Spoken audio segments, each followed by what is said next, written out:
Good evening everybody, welcome back to Cone Racing League for the penultimate race here for round 14 for the tier 1 for the Monaco Grand Prix. We are here at a venue for the track that everybody wants to win, which is the most historical track on the calendar, and this is one of the most difficult tracks that you ever go to encounter on the F1 venues. Some people love this track and some people are not fond of whatsoever, so they will have to face 39 laps at this tough, difficult circuit.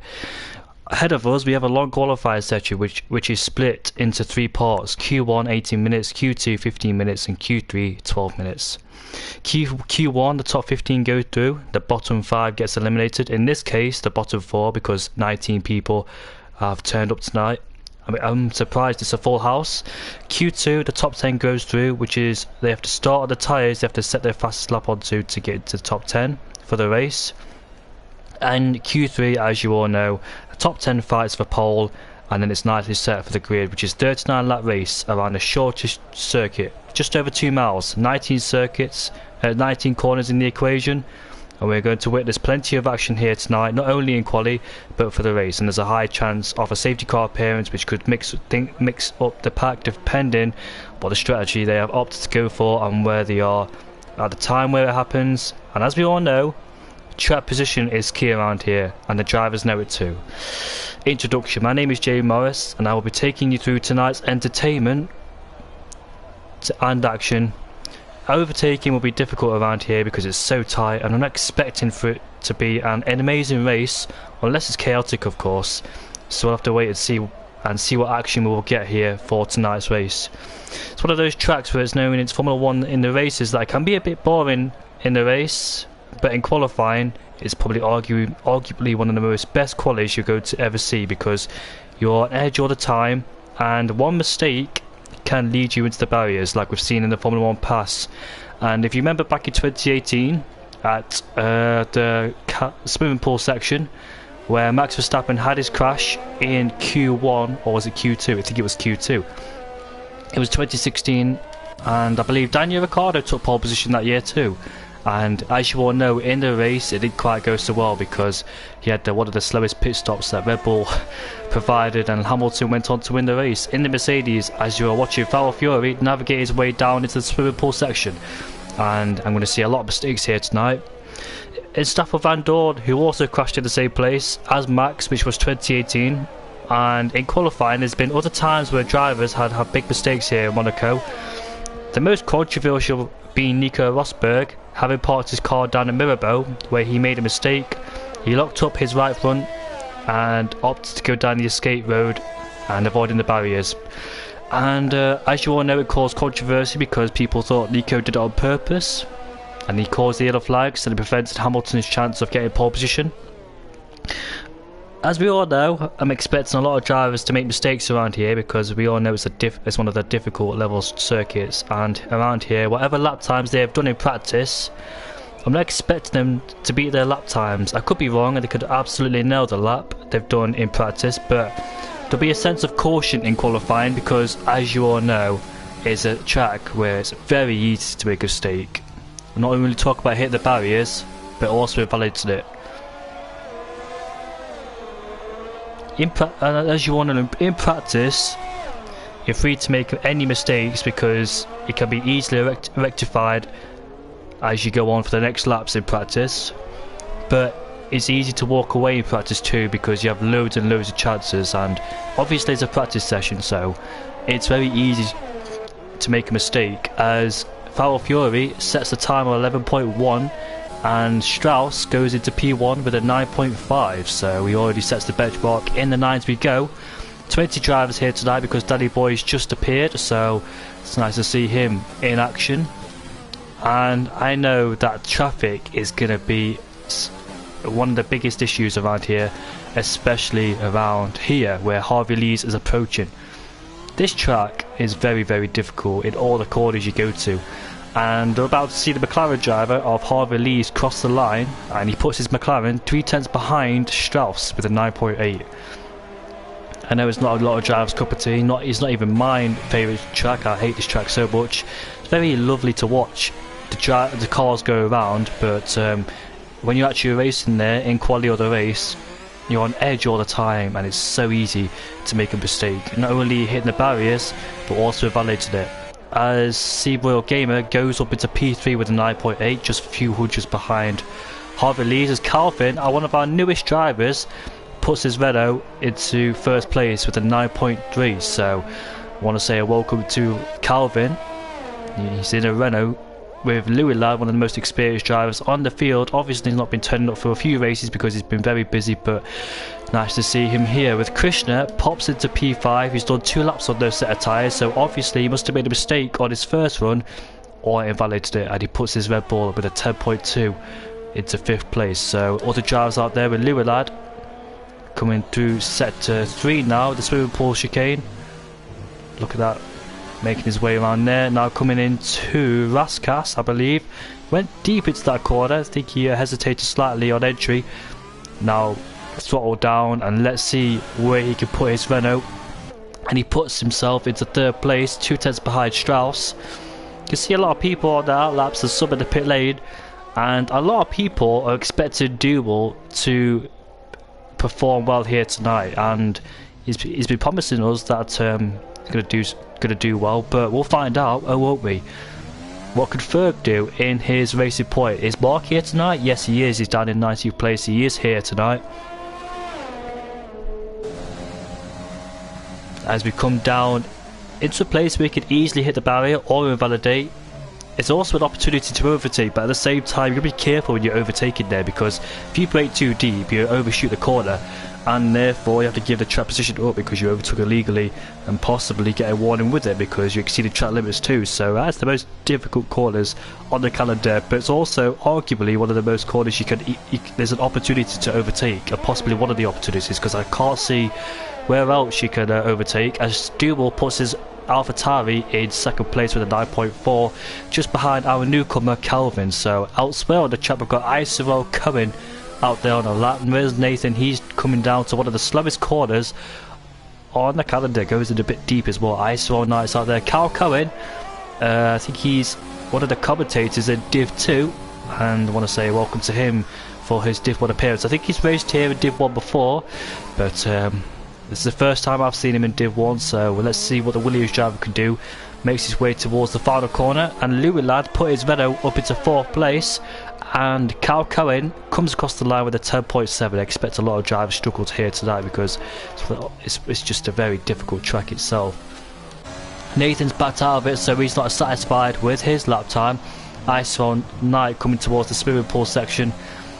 It's quite much easier than before than the old times. Goes deep and hits the wall. Yes, he has. He's lost an end plate. So if you make a slight mistake around here, such as that, makes his way across the line, what can he do? 10.9. If you make a slight mistake, you're either going to lose the wheel or going to lose an end plate, and that's your race effectively over. So I'm expecting a lot of drivers to make a lot of mistakes here tonight, facing one of the most difficult tracks of all time. Steiny puts himself 7th with a 9.8, and there's 3 of those drivers who've done the exact same time with a 9.8. What about Ferg? What can he do as he makes his way towards the line? He goes 4th place with a 9.7. So Calvin, on his appearance, has done very well indeed, it must be said. As something happens to Williams on the no-full chicane, I don't know, but AJ with a 52.1, he's backed out for some reason, and there's an explanation why he's backed out, because it must have hit the barriers towards the back corner. So AJ fell victim for the back corner, because if you go wide, well, there's no chance if you're going wide. If you go wide, you hit the barrier, straight, simple as. So it's very, very difficult, this track. I'm not going to be surprised if there's going to be a lot of drivers that are going to lose an end plate or lose a wheel, and a safety car appearance is very high around here too, so we'll find out what happens. So far, both AlphaTauris in 2nd and 3rd place, with Renault's 1st and 4th. You know, Fernando Alonso was mighty around here, with Schumacher as well. Carboy then, if you remember back in 2008, Lewis Hamilton hit the barriers around here. He had a puncher and still went on to win that race. It was unbelievable, as Cal Cohen's left the session, so hopefully he's got a backup with that, which he should do, because I've got one too. And Cohen's left the session. They're both Dutch, so I wonder if that's how. And they're both Duel's left the session. I don't know if he's me. Have I left the session? Well, I think there's been an internet connection issue. I wonder if it was me because everybody was leaving, but 3 drivers have left so far. So Het Bompje has got up into 3rd place in that Haas, and we know Het Bompje is a driver that's got good qualifying pace, but at the same time he does struggle around in race pace. But saying that though, he's had 2 podiums. One, Strauss has left as well. So I wonder if people are just having internet connection issues. I noticed the people have left are either Dutch, but Dubel's French as well, so hopefully things get sorted out as Carl Cohen's left. I expect the other Cohen to join, and Dubel should be joining, and whoever else left should be joining too. I thought it was me for a second. There he is then. I was talking about Het Bompje. He's got good qualifying pace because I've noticed in the past few races he's been getting into top 6s, and in the race he's finally improving. He's got 2 podiums so far in the late season. And there's his teammate Carboy ahead of us. He's done a fantastic job as Het Bompje, but he's made a few mistakes now and then. But I think he's finally found his rhythm, and that's come towards the end of the season. And I'm sure he would have liked it to be throughout the whole season, but at the same time it's better late than never, it must be said. But I'm really glad he's found his momentum, because he's one of those drivers that can be very quick, but at the same time can make a few mistakes now and then. We've seen it in Spain, we've seen it in France, but France wasn't his fault because his wheel disconnected. But after that, it seems like he's finally found his rhythm, so I'm so glad he's up there. And he's currently in 3rd place. Go for another lap on these soft compound tyres. Of course in the Q1 you could do that, and guess what, he's already a 10th quicker in the first sector compared to his best lap time. So Het Bompje is showing that he's got some pace around here. But Calvin, on his appearance, seems like he's doing a very good job. So on his Renault debut, already in P1, and we've got some internet connection issues here for some reason. So our main people that we expect to be on pole position, where's AJ? He's currently down in 19th place on his outlap. Nathan's currently down in 11th place. It's going to be much more difficult as we're migrating the host as Nathan's left, so I wonder if we're having some internet connection issues. But look at that, the commitment and the speed that Het Bompje has got in that Haas, the confidence as well to take you through those corners at that speed. I bet this is going to be a lap that's going to go P1. We're about to find out in a few seconds time, and it is P1 with a 9.1, so Het Bompje has got some mighty pace around here because he went so quick through the swimming pool section. As there's an Alfa Romeo behind us that's just started his lap. Is that Danny Boy? No, it's not, it's AJ. So we're going to go on board with the man that's 2nd place in the championship, if it will let me, of course. There we go. It was stuck for a minute, but here we are then, on board with AJ. His first sector's an 18.1, and obviously I don't know what lap times they should be setting, but have an idea what they should be doing in the middle sector because I've seen Het Bompje's lap time. So on board with AJ then, coming towards under the tunnel, and as you all know, there's been some drama in the tunnel with Schumacher crashing under the safety car. Here he is then. Felipe Massa and Lewis Hamilton had some troubles under the issue because if you remember 2011, those two came together, and looks like a few drivers are leaving. Hopefully there's not a problem, but we've got a new host, and hopefully that new host has got a stable internet connection, so Nathan is no longer the host of this session. AJ ran in the final corner then as he's about to make his way towards the finish line. What lap time is this going to be? And it's an 8.9, so he puts his Alfa Romeo in 1st place.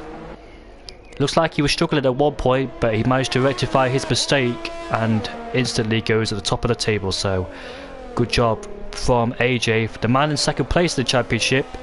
If he's confident around this circuit and if he's got some good pace like he's showing in qualifying, his championship rival is down in 7th place, and AJ, Ferg, we know it's on a controller, and this track is not ready for pad users.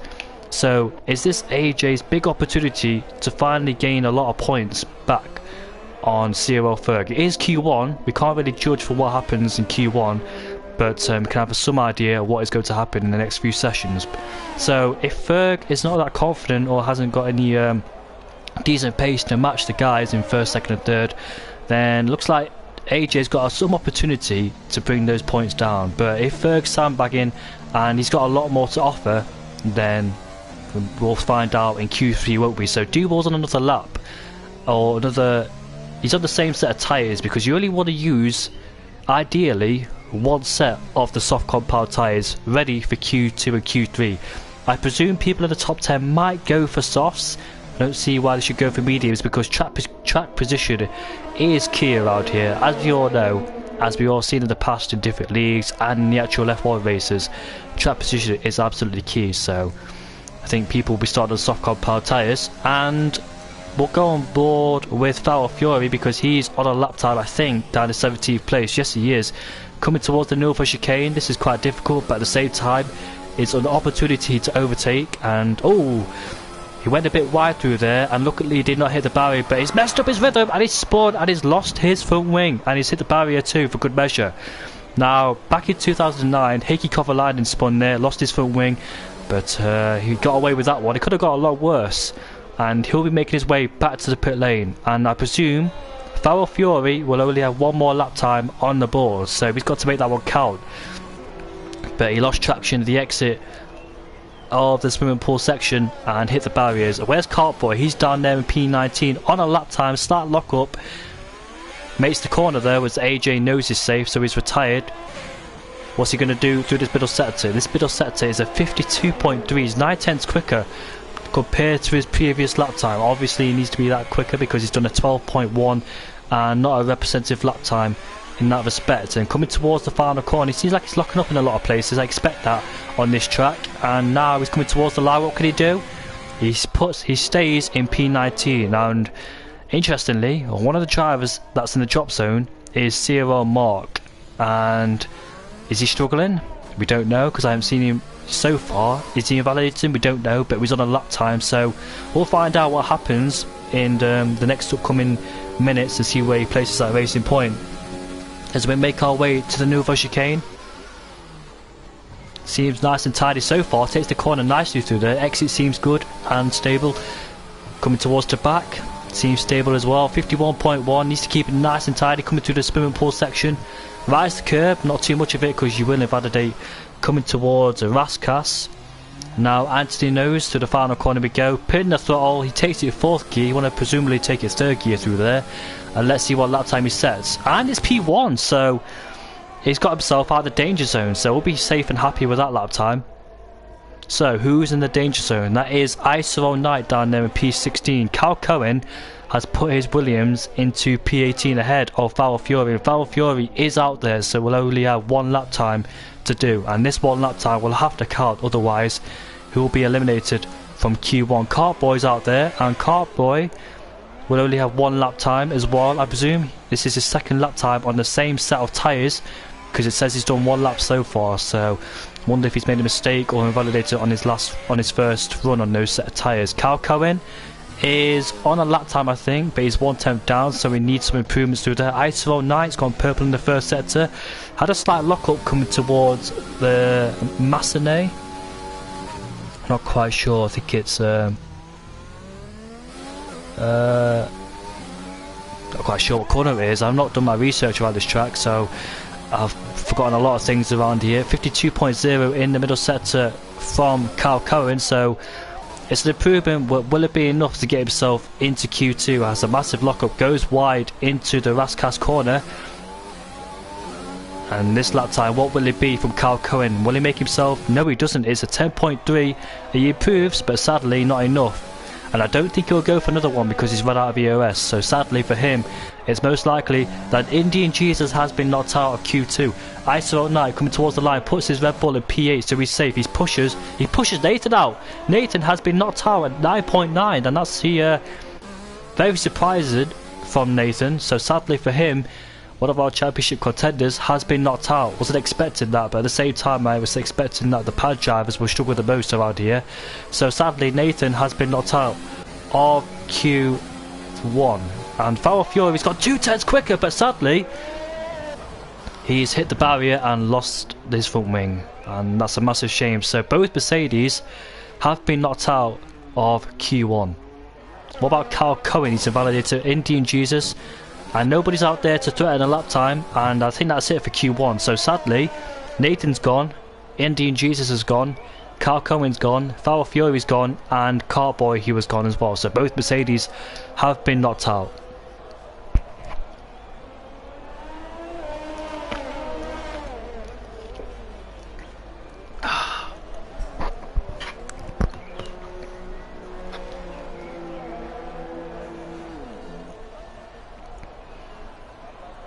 I know this track, people don't like it, but I was kind of expecting this to happen. One of the main drivers being knocked out because it's not everybody's cup of tea. Do all to celebrate everyone. Evening, mate. I'm good, thank you. I'm on wheel tonight, so going to be slower. Hoping to get to Q2 and score points. And Het Bompje says race and quality dry. Luckily for them, Harvey Lees, thank you, mate. Monaco of no. Blue screen of death. Are you talk about me or you talk about yourself, Indy Jesus? So Racing Point, which is not Ferg, has put himself into first place. AJ in second place ahead of Het Bompje. Duval in P4 ahead of his teammate Strauss. Kelvin in P6 ahead of Cohen. ISO 9 in P8. Louilad in P9. Harvey Lees in P10. Steiny in P11. Ferg into P12. That could be worrying for Q2, you know. And this could be a big advantage for AJ, the championship contender. Krishna down in P13. Seabroil Gaming in P14. Danny Boy just about the cusp of elimination. And CRL Nathan down in P16. Sadly, has been knocked out of Q1. I don't remember the last time he got knocked out of Q1. Maybe back on his wheel days, but sadly he's been knocked out tonight, along with Indian Jesus, Cartboy, Iso, Fury. Yeah, Indian Jesus, it's quite strange how people are getting booted out of the session. I thought it was me getting booted out of the session because when everybody leaves, it's actually you leaving, and that's, if that makes sense. But I thought I was leaving for a second.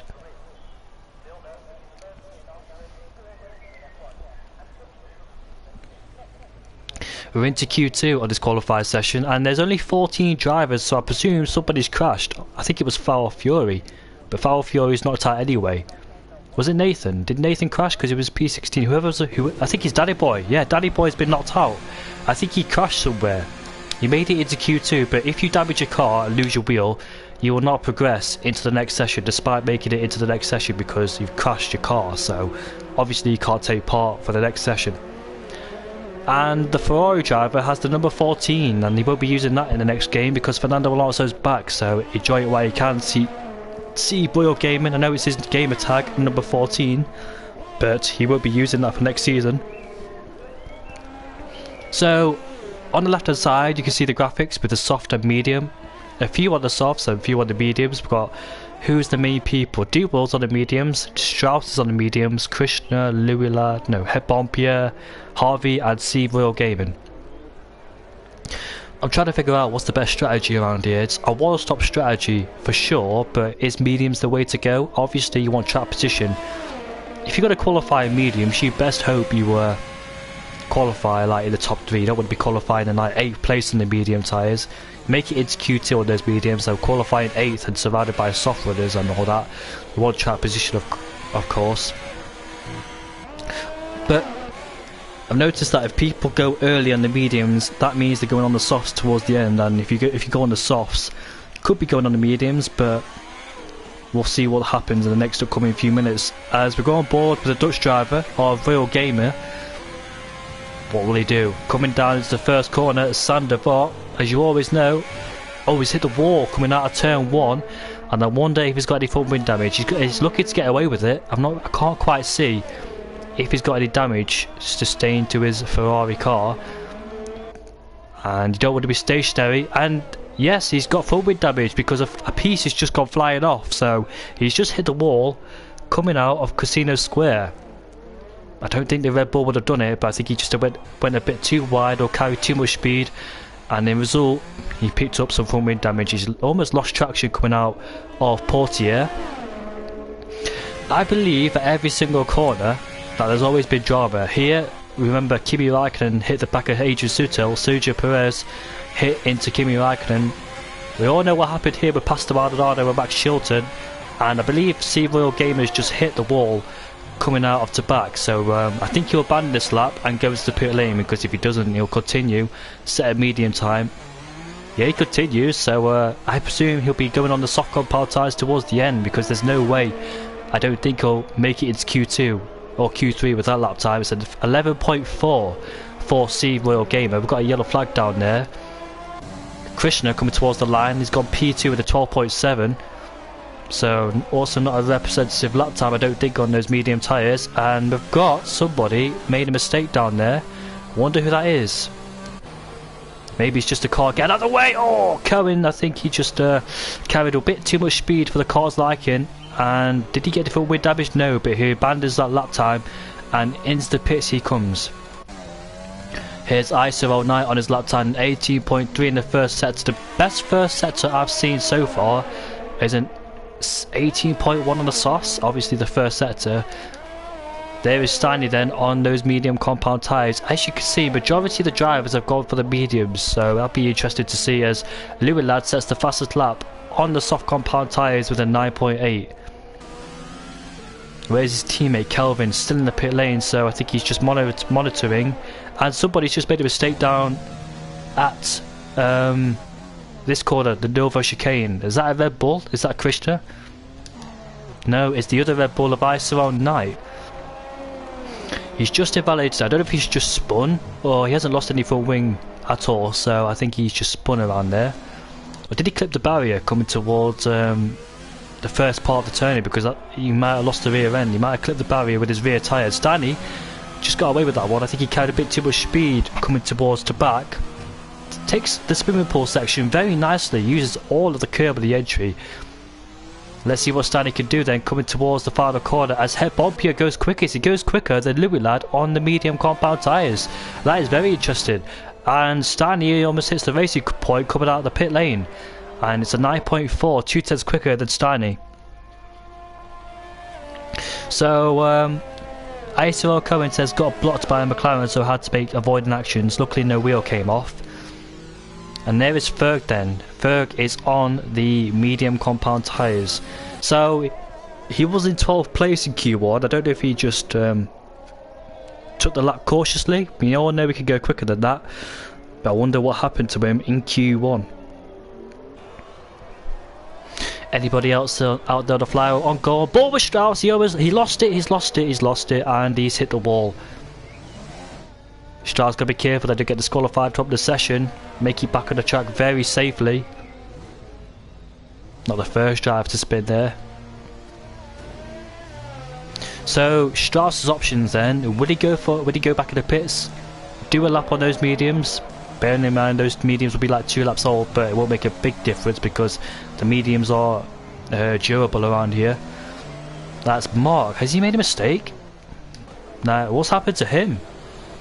Oh, he's getting out of the way for people, but I say you don't want to be stationary for too long because you will be disqualified. And if you do that for too long, your tyres will get cold, so you can't be doing that.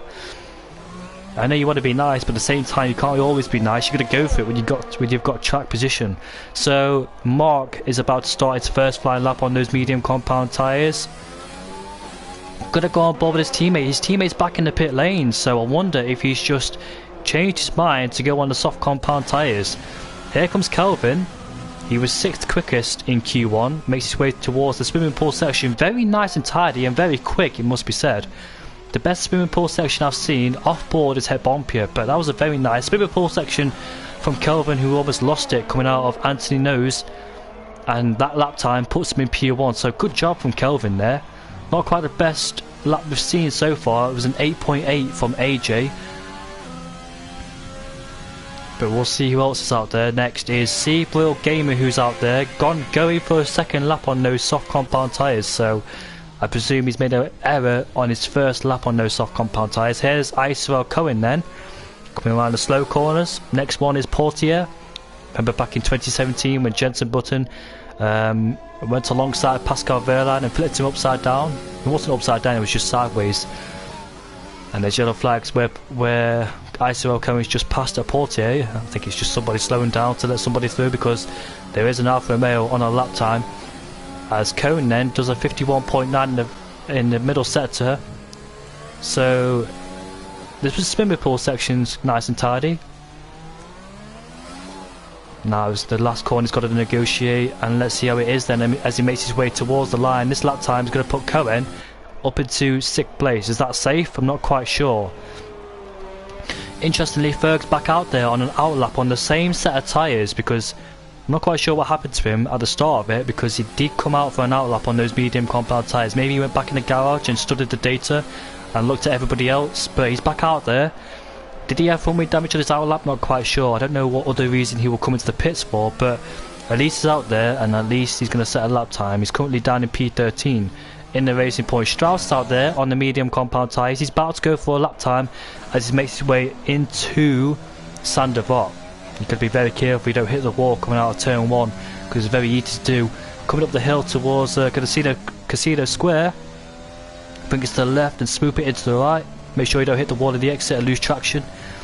And it's an 18.3 in the first sector. I wonder if his confidence will be dented just a bit, because we did see Strauss lose it coming out of the Nova chicane. So, don't want to be carrying too much speed through there because he will hit the wall.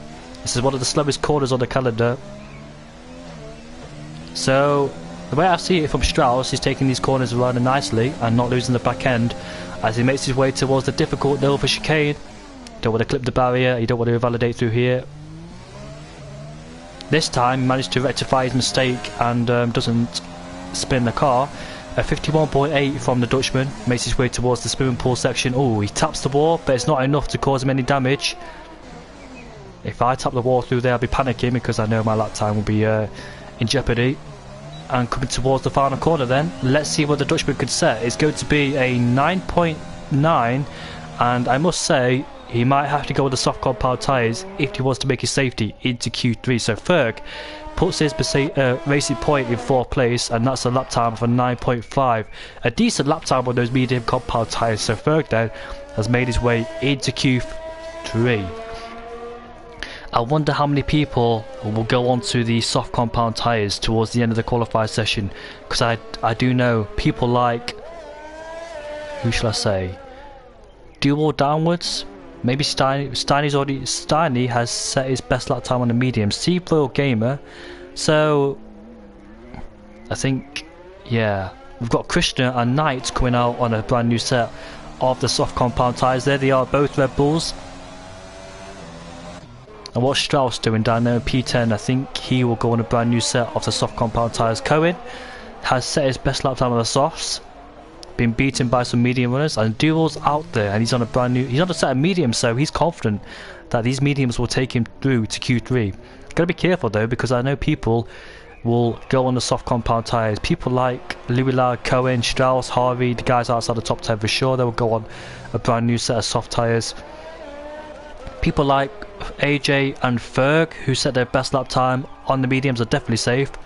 If Duel can get himself into P5, which is doable because evidently Ferg and AJ have set a 9.3 and 9.5 on the medium tyres, so if he can slot himself in there, then he'll be safe. But I'm looking at the fitted information. Cohen's on a brand new set of softs, Mark's on a brand new set of softs, and Mark did go quickest in Q1. He did a 10.1, so I wonder what's happened to his pace. We're about to go on board with the Frenchman then as he makes his way into turn 1.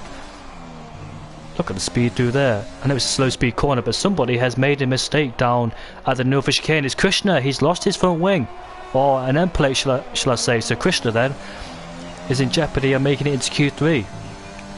And ISO Knight, his teammate, has put himself into P4. So Knight, is it enough to get himself into Q3?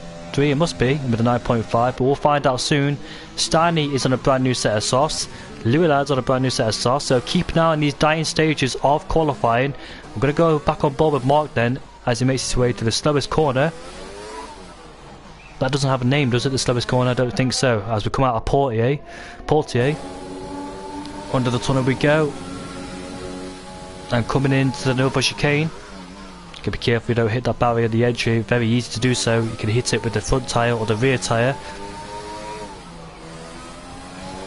And it's a 51.4, so there's improvement from Mark, and this will put him inside that top 10, crucially for him. Making his way through Raskas on the slowest corners as well. Now through Anthony Nose, get back on the throttle. And what lap time will this be? It's going to be a 9.3, and he's put himself in second place. Duel has put his AlphaTauri in P4.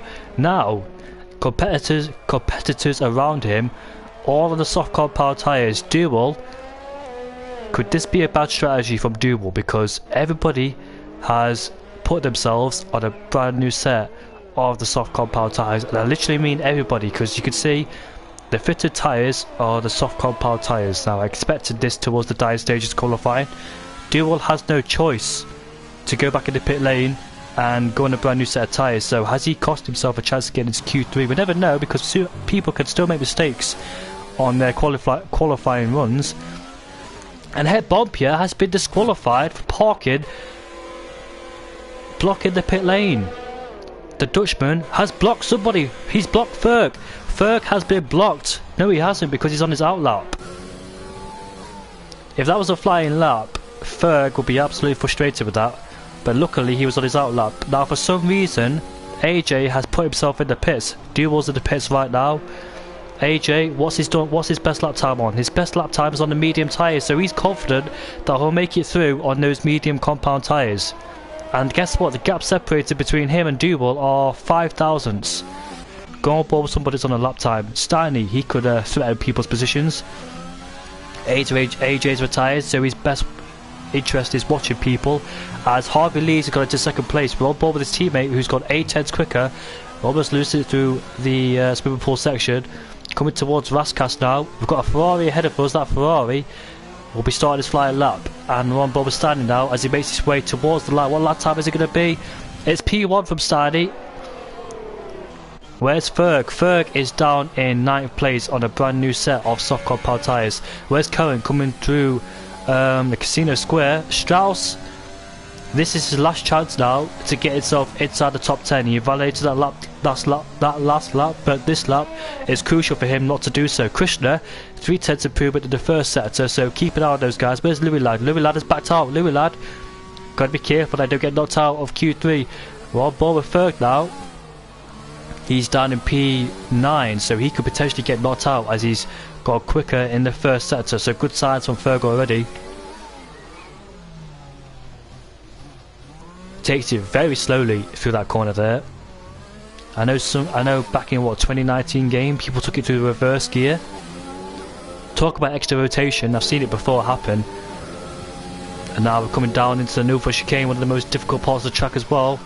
Takes a wide entry, and luckily he does not invalidate it. As we come through to back now, make sure you don't hit the wall on the exit. 2 tenths improvement from Ferg. Now keep it tidy towards the last lap. Somebody's lost their end plate. Was that the car ahead? Who's the car ahead of us? And Ferg's in the pits. He's in P10. And Ferg has made it through. And what tyres is he on? He's on. His best is the medium compound tyres.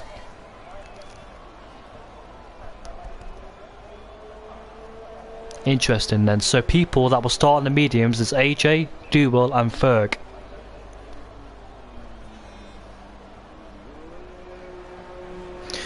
Nathan says, I was 4 tenths up on my last lap, the end of Q1, and invalidated at the swimming pool chicane. Yeah, it's a common place where you invalidate, mate, so just good luck for the race. So yeah, 3 people will start on the medium compound tyres, and look at that, all the Dutchmans have been knocked out.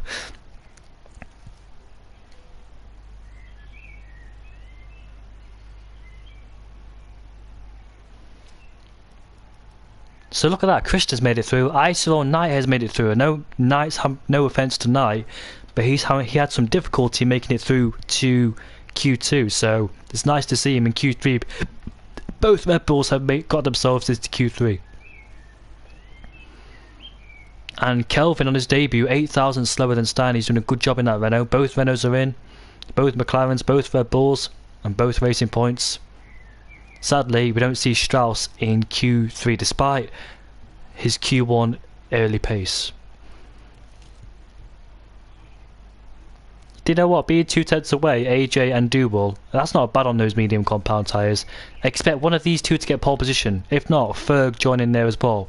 But is there a big deficit between the softs and mediums? I think so. But looking at those lap times, it's most likely going to be AJ or Duval.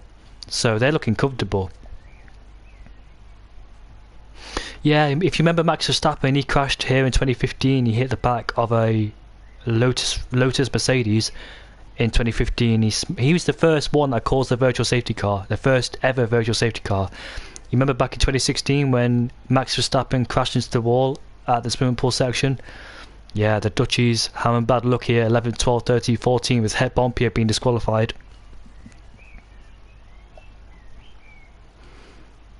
As Verstappen never got a podium. He had a 5-second time penalty, didn't he, in 2019? So he got dropped out of the podium, didn't he, because Bottas and Vettel were in close proximity of Hamilton.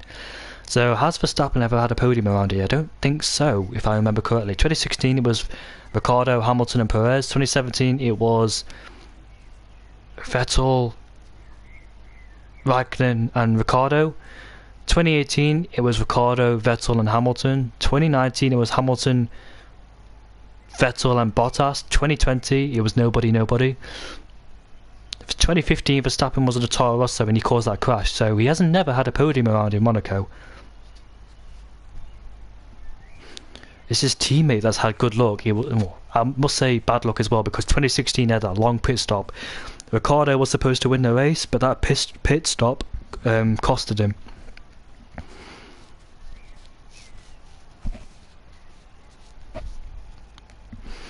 Monaco is a track where it can be an interesting race, depends what happens. 2016 was one. What else was one? 2018 that was decent. 2019 was decent because Verstappen threatened Hamilton. 2017 I think Vettel won it fair and square. In fact, Raikkonen took pole position in 2017, didn't he? And he pitted early. And the Ultra Softs were a good tyre, and they went longer and managed to do the overcut on their teammates. Because I remember Ricciardo doing an overcut on Verstappen, and Verstappen was furious with that one. 2014, when Lewis Hamilton had something in his eye and he had to back off and he Ricciardo all of him. 2013, we all saw that big crash between Pastor Maldonado and Max Chilton. Max Chilton squeezed Pastor Maldonado, he hit the barrier, and Jules Bianchi was also involved because he damaged his front wing.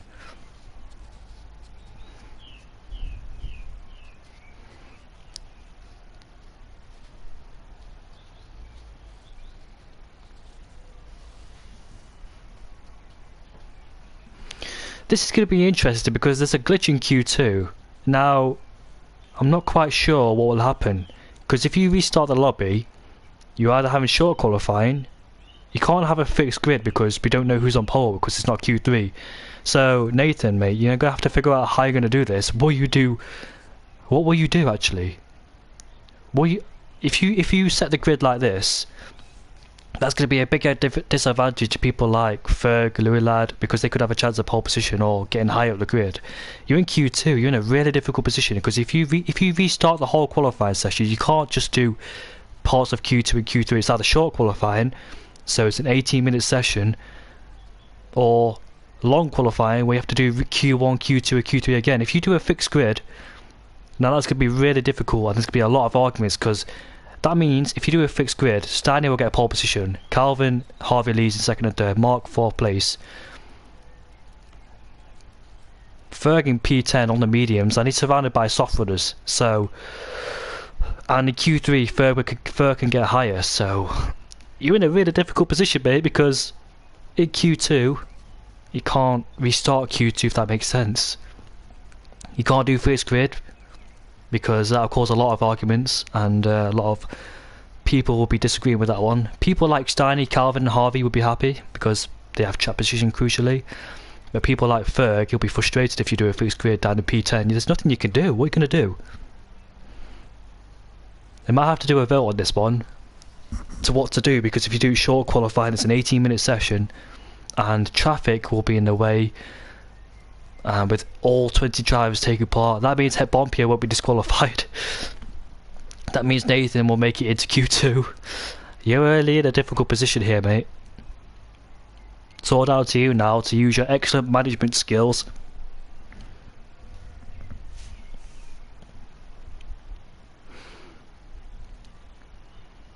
If I had a choice whether to do short qualifying, long qualifying or fixed grid, I actually don't know what I'd do. You can't do one qualifying session like go into Q3, because that can't work.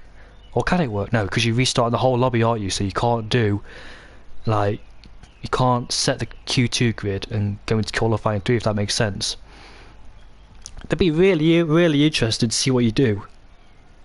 Obviously I've got the results here, so you know where people start, but if you do a fixed grid for Q2, third would be a big disadvantage on the medium tyres. And Q2 is the Q2. If you set the fastest lap on those tyres, you'll be starting on them anyway, so it's not like you can have a brand new set of softs on mediums, can you? But if it is a fixed grid, looks like CRL Stanley will be on pole position, because I have no idea what you could do at this moment of point. But there's loads of people in the Discord.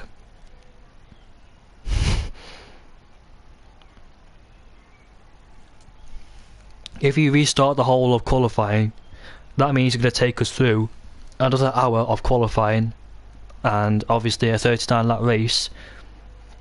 This could end very late.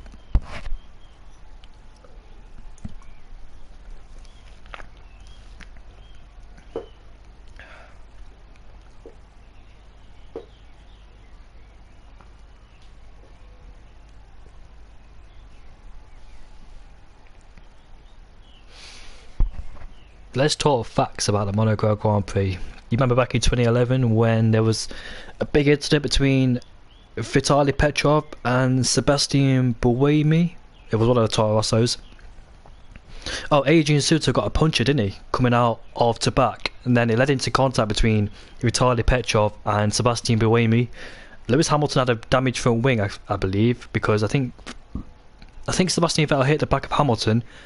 I meant Sebastian Buemi hit the back of Hamilton. Then Vitaly Petrov had to take evasive action in the wall, and that was a red flag. And I think Sebastian Vettel went to take the win. 2010, I think, yeah, Mark Webber won twice, didn't he? In 2012, it was Webber, Rosberg, and Alonso fighting for the win. In 2010, Mark Webber got the win again. 2009, Jenson Button won it. He parked the wrong slot, and he had to run to the podium position. 2008, we all know that Hamilton had the puncher because he hit the barrier into back, and still went on to win the race. I don't remember the whole race, but I remember it was wet, then it got dry towards the end. It can be an interesting race, Monaco, but in recent events it's not really been. But when it's interesting, it gets really interesting indeed. The best race in Monaco, I'm not quite sure, to be honest with you.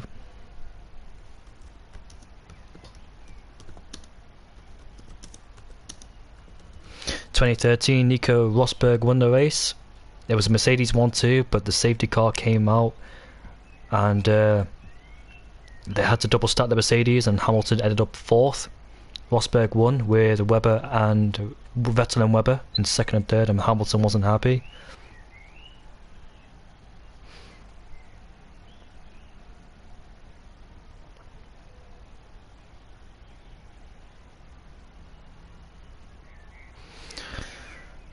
So the drivers with the most wins in Monaco is Ayrton Senna.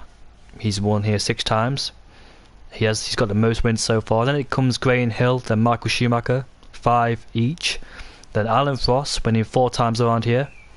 Then 3 times is Sterling Moss, Jackie Stewart, Nico Rosberg, and Lewis Hamilton. Nico Rosberg won 3 consecutive years, 2013, 14 and 15. But arguably he had a bit of luck because Hamilton pitted under the virtual safety car and Rosberg came out in 1st. Then twice goes to Juan Manuel Fangio, Niki Lauda, David Coulthard, Fernando Alonso, Mark Webber, and Sebastian Vettel. His recent one being in 2017, Sebastian Vettel, and 2011, the race I was talking about, where Petrov and Buemi came together with Adrian Suter having a puncher. The constructors that's won the most here is McLaren, ahead of Ferrari with Mercedes in 8th. Their recent one being in 2019 when Hamilton won, and dedicated his win to Niki Lauda.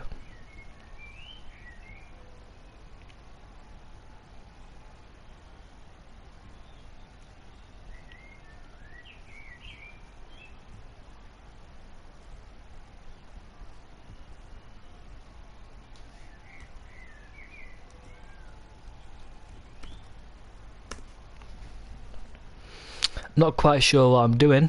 Hopefully Nathan can give me some advice, because I think I might got tagged in the Discord, but I'm not quite sure. So if you can let me know what's happening, then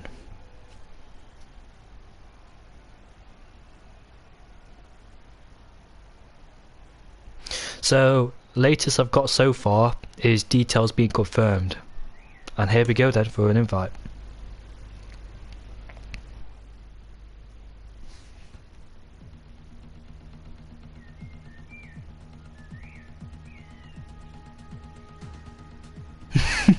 I don't know what you could do, because Nathan's in a really difficult position. The people who manage CRL, they're in a really difficult position, because obviously you can't do Q2 all over again. You've got to do full qualifying or short qualifying. So he's in a really difficult place. I'm not blaming him if he makes a mistake.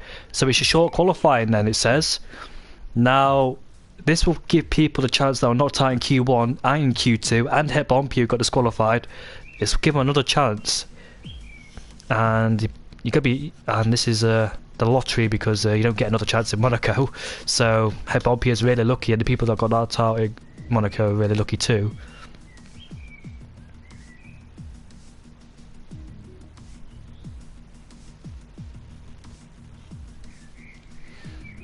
So the track is 3.3 kilometers, 2 miles.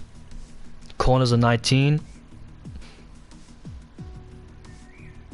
Fastest lap has actually gone to Pierre Gasly in 2019, interestingly. They don't really have much stats. We're trying to find some before the race starts or qualifying starts. So I've got to commentate again for an 18-minute session, but I've got to be thankful I'm not racing out there, because I'd rather commentate than race in Monaco.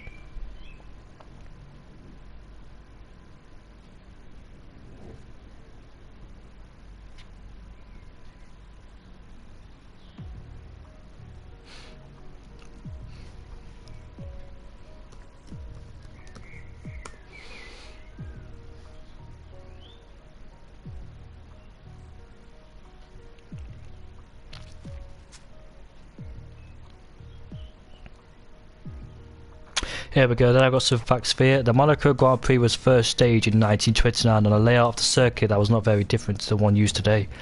It wasn't until Jackie Stewart's safety compound in the late 1960s and early 1970s that the modifications were made to the circuit to improve safety, such as the addition of Armco barriers. Monaco is one of the 4 current circuits that were part of the first World Championship season in 1950. The others are Silverstone, Monza and Spa-Francorchamps, the most one of the best tracks out there. Circuit de Monaco was famously described by Nelson Piquet as like riding a bicycle around your living room. Measuring 2 miles, the tight and twisty layout of F1's shortest circuit presents a real challenge for today's Formula 1 cars and drivers. As we all know, overtaking is extremely difficult, which makes your good qualifying position even more important. Like I said, in qualified, track position is absolutely key around here. Masters of Monaco, Ayrton Senna famously arrived on the F1 scene with a strong performance in the rain-shortened 1984 Monaco Grand Prix, in which he took second in the unfancied Toleman behind Alan Prost.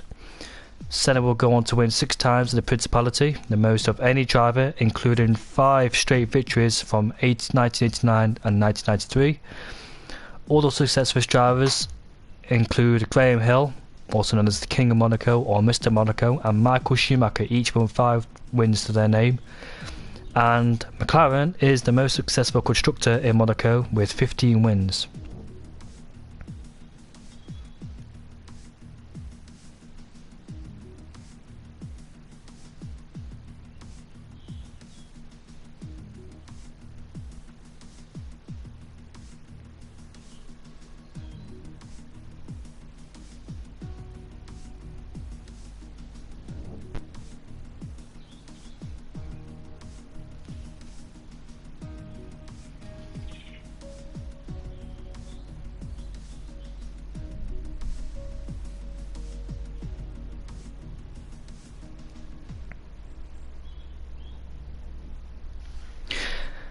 Any more facts I can find? But the last French winner before Pierre Gasly was Olivier Panis in 1996. And then we all know, 24 years later, Pierre Gasly won the Italian Grand Prix, well-deserved Italian Grand Prix. We all remember that race.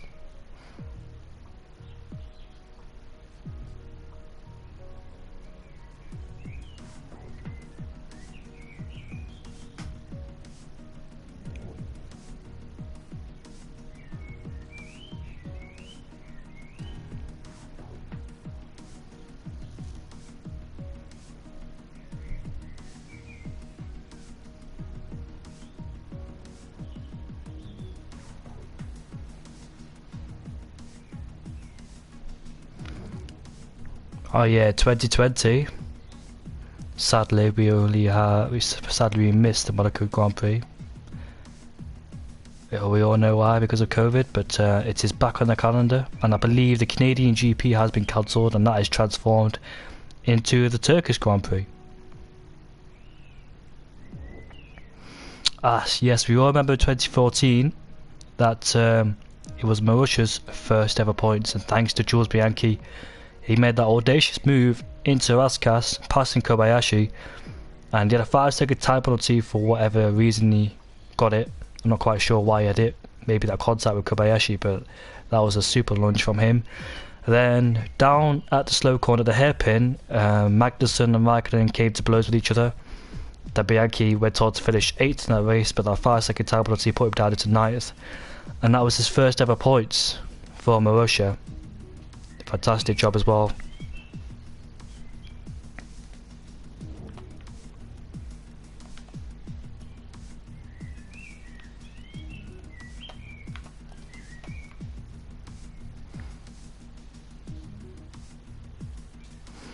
There's new rules that are being placed, and I think I need.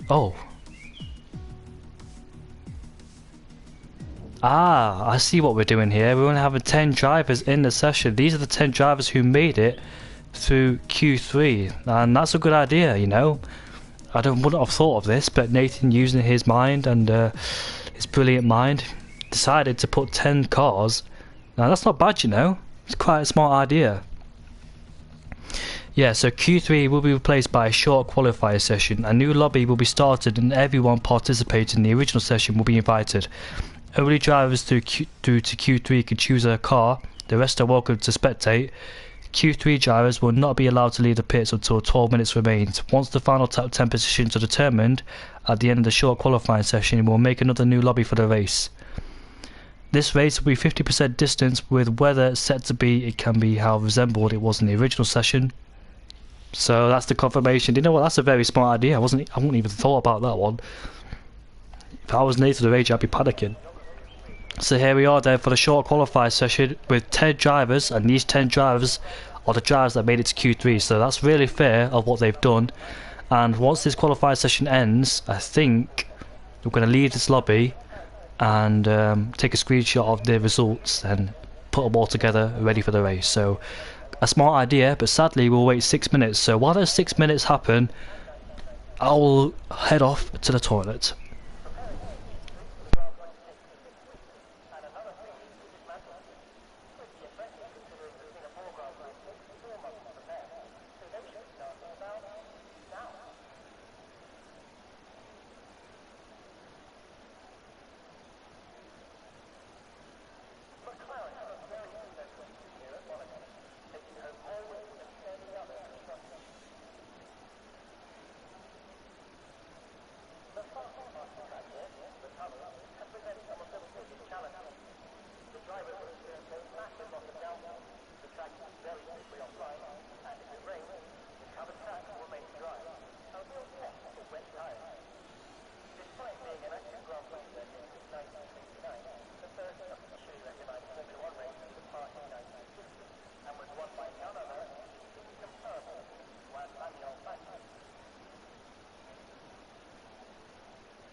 So it's just top 10 for short qualifying. They can't leave the pits until 12 minutes left.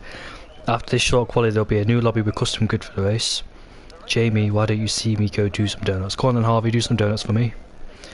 Why don't they go around to get rubber on the track? I don't know, mate. But this will be really interesting because it's a short qualifying session and there's no rubber being laid out there. And I think they'll only have 2 runs, if not 3. If they're allowed to do 3, because in Q3 people do 3 runs, but on the same set of tyres, if that makes sense. So if people are allowed to do that, then why not do it? But if you're only allowed to do 2 runs, then people are very limited to what they could do. But if we have a new lobby, everybody inside the top 10 will get a brand new set of softs or mediums, because I think that rule still applies. Do Ferg, people clarify me on this, Nathan, if you're watching, do Ferg, Dual and Mark have to start. I mean, do Ferg, Dual and AJ have to start on the medium compound tyres, because they were the 3 that made it to Q3 with the mediums. So if that rule still applies, they will get a brand new set of mediums, and that'll be very good for their strategy going for a very long stint. But if they start P1 and have track position, then it's very good for them, because on the medium compound tyres, the soft runners can barely overtake anyway because it's a difficult track. So they're really in a good position if they could start P1. And pole will most likely go to AJ or Dual, possibly Kelvin. Do I predict anybody else? Maybe Ferg down in P3. But bearing in mind, people have got to remember that this is a completely different track. Well, I mean completely different conditions compared to the long qualifying, because I know it's the same conditions, but the rubber's not really laid in. It's not like how you progress through Q1 to Q2 and Q3. So bearing in mind, the track will change a bit, so you've got to adapt to it and find out how much you can take it. For example, how much grip there is out there. So they've really got to experiment. This is going to be really difficult still. It's not just a one-off thing. It's still difficult with the different track conditions and the rubber not being laid in from Q1 and Q2. So those drivers got to bear it in mind, and they've got to adapt to it. And we'll see who will take pole position then. So this should be interesting, you know. 6 minutes to go. Well, 6 minutes off the clock. No rubber being laid in. It's going to be a real challenge for those drivers, as they're allowed to go out the pit, so you should hear some engines firing up soon. Q3 is on.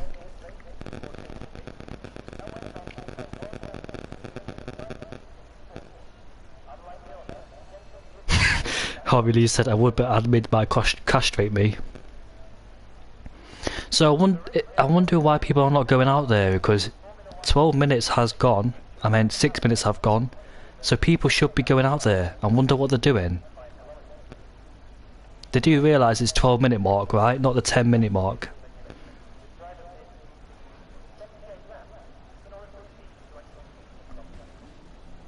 There he is then. There's one of them, and that is... Who is it? Is it Kelvin or Lubilac? Because both Renaults did make it through to Q3. There he is then. It's Kelvin, the first man to go out on the track on his debut for Renault. We'll see what he can do. So this man has impressed me so far, because he was in the top 6 in Q1. Q2 he did a good job. I think he was in 2nd place in Q2. What could he do in Q3? And as you can tell, the track conditions are really completely different to the long qualifying. Make sure the tyres are warmed up. Make sure he knows what the limits are. It'll be a real difficult challenge for the drivers. They've got to adapt to it and make sure they get their best lap in. So I think the first lap could be exploratory, because they don't know what the track conditions are like. They are dry, but obviously the rubber is not laid in. And effectively, this track hasn't been used at all, if you could say that.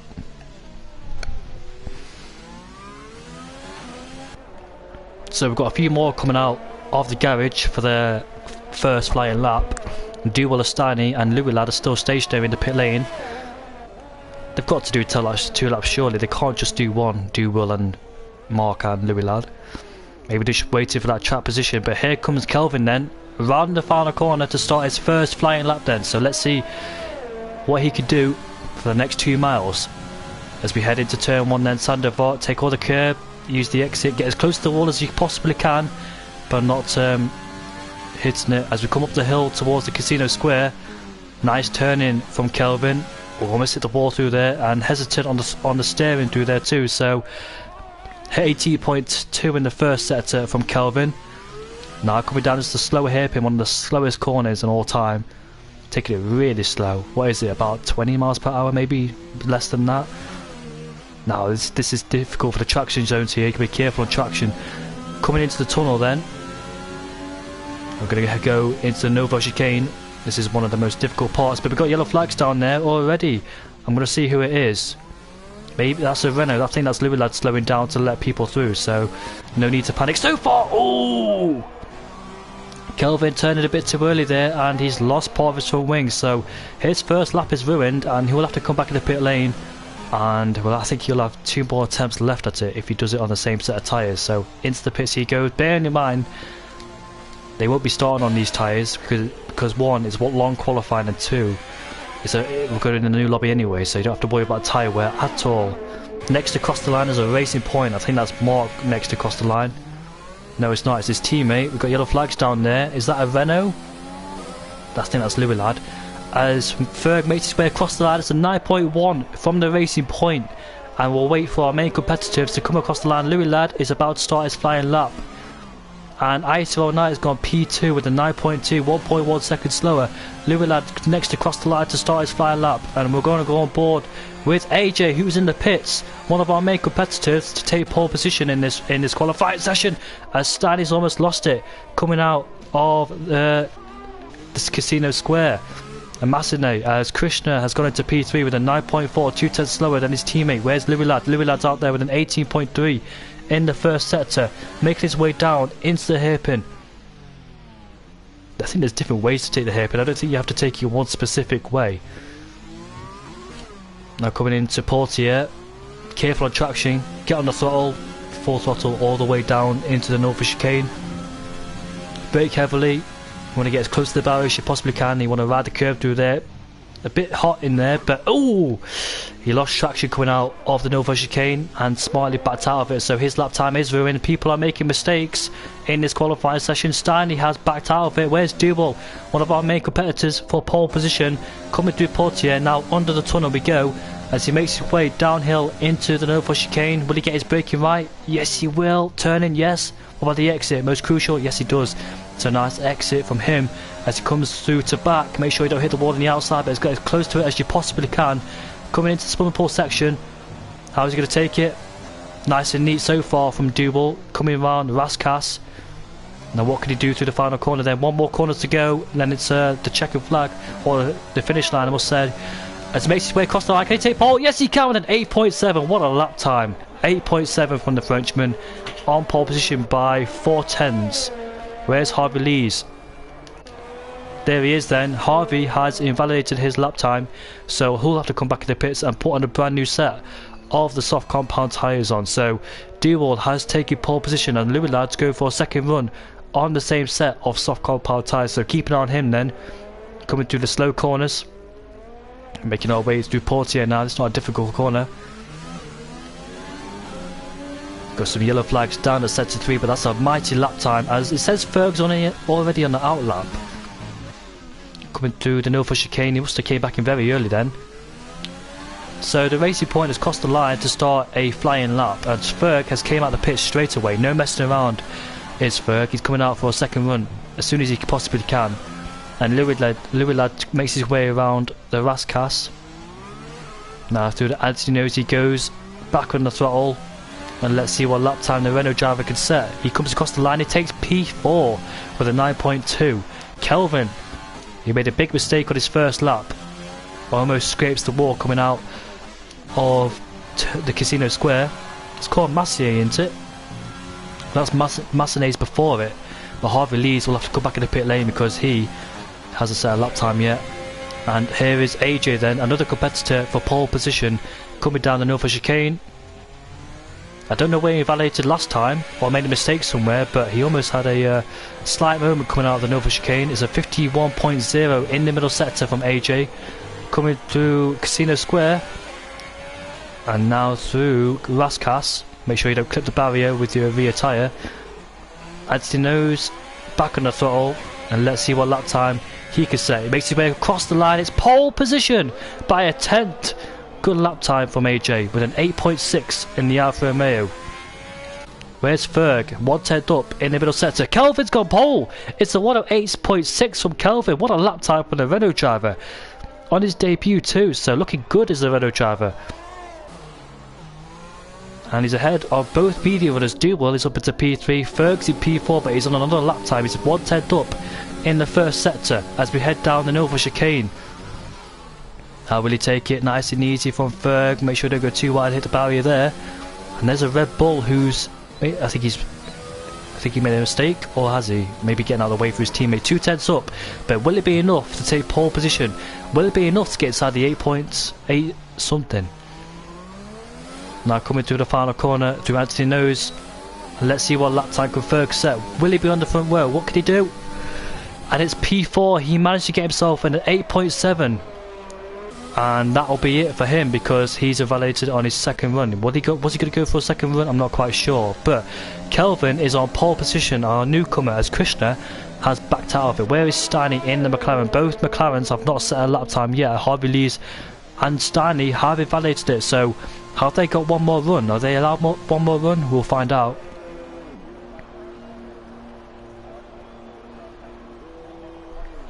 But big shout out for Kelvin on his debut, an 8.6 on provisional pole. What an amazing performance by him.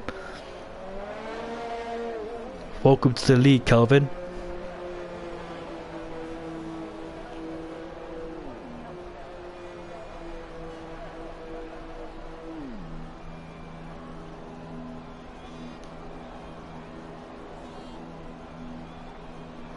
All the drivers are now heading into the pits, or in the pits. We've got one more driver left out there. Are they allowed another run? I'm not quite sure what the rules were. Ferg's back in the pits then. Is qualifying over?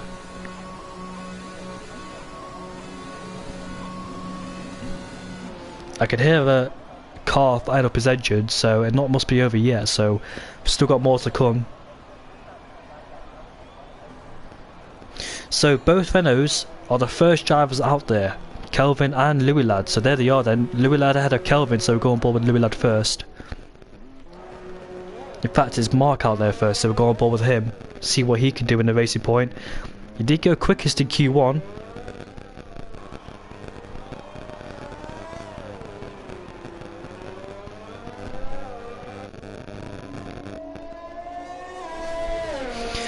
Usually we'd be in the race by now, but obviously we had that Q2 glitch. So Mark, he did an 8.9 in Q1. If he can do an 8.9, that'll put him into 5th place. And ISO Night, shout out to him in 5th place. Done a good job, has the Canadian driver with a 9.2, looking comfortable in Monaco. No offense to him, but he's the driver that usually gets knocked out of Q1. But it's nice to see him in Q3. He knows he gets knocked out of Q1 because he said it himself. So it's not a what's it called, insult to him. It's just the fact that he gets knocked out of Q1 most of the time. But like I said, it's nice for him to be in Q3, so let's see what he can do here. It's a 9.2 so far. Who's that car behind him? That's an Alfa Romeo. We'll go on board with Mark first because he's on a flying lap.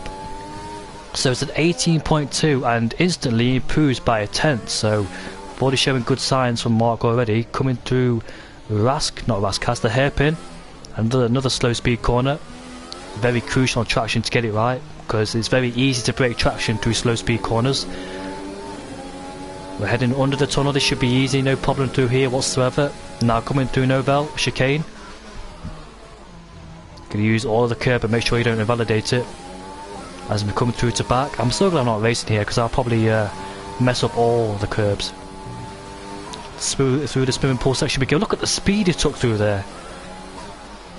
He was so confident going into the first part of the swimming pool section, but he lost the rear slightly in the second part, but I don't think that'll hurt him a bit too much. But the speed he took through there, what lap time will this be? This will be an 8.9. He did that at Q1, he's up into 5th place like I said. So Mark in P1, the Racing Point driver of Ferg, there he is then, is about to start his last flying lap, so keep an eye on him. There's a Red Bull next to cross the line, and that is going to be Krishna. He's up into P9, he's about to start his flying lap, or is he? Did he make it across the line in time? I'm not quite sure. He's on a flying lap, so the Renault's next to cross the line. The Renault has not improved his lap time. The McLaren driver's next to cross the line, and he will go P9 with a 9.9.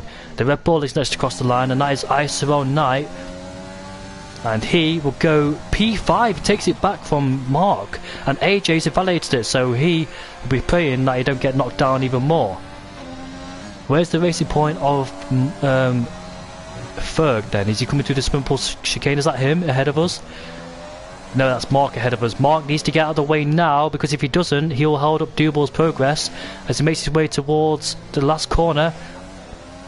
Or what will this lap time be? It will be an 8.7, and he hasn't improved, sadly for him. Where's Ferg? He makes his way across the line. Will he take pole? No, he won't. It's an 8.7. It said he improved 3/10 in the middle sector, but he must have made a big mistake somewhere, and that has cost him probably pole position. So Ferg will remain in P4, and your pole sitter is Kelvin on his debut. So good job from him.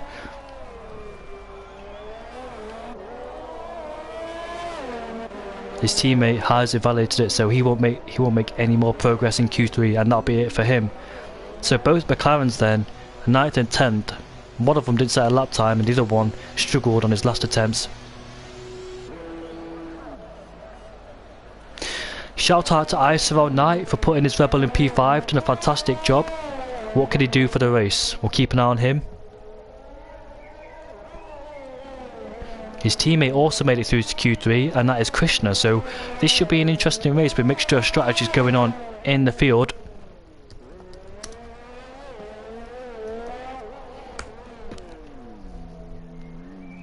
For those who just joined and you're wondering why there's 10 cars in a short qualifying session, because we had a glitch through Q2, and the people who made it through Q3, we set up a 18-minute short qualifying session with only 10 drivers.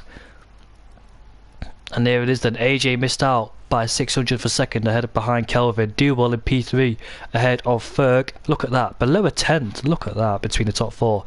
ISO 9 in P5, his best ever starting position for CRL. Mark in P6 ahead of Louis Ladd. Krishna in P8, both McLarens who are P9 and P10 will fill out the 5th row of the top 10. And we move on into the race. And also subscribe to CRL, because we are 3 subscribers away from 200. In fact, we are 2 now, because I just subscribed on my second account.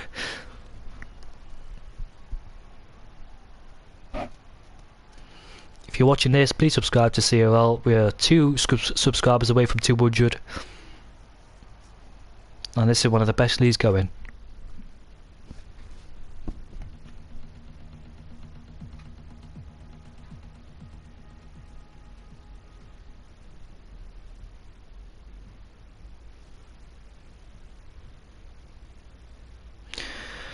Putting Avant during Visa. Hope you're doing well, mate. So all the drivers will leave this session now. We'll make a new session with all drivers in.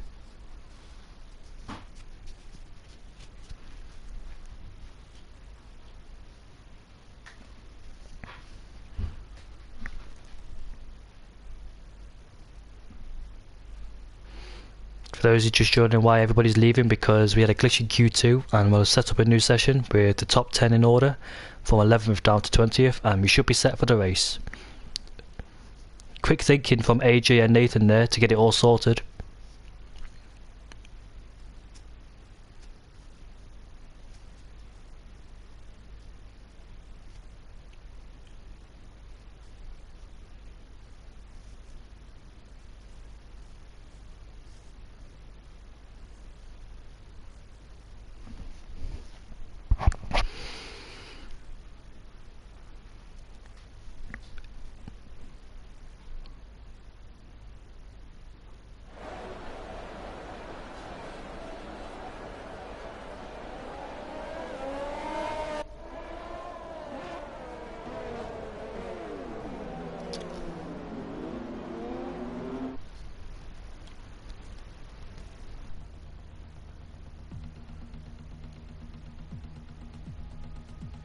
Jeroen, if you're still here, what lap time do you think you could have set in this race, and where do you think you would have finished? Are you good at Monaco? If you're still here, just want to get some information for future references.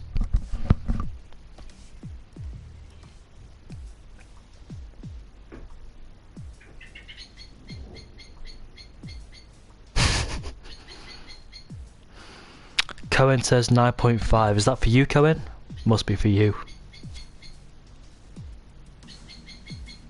Jeroen, the pole position's time was an 8.6. Do you think you could have beat it?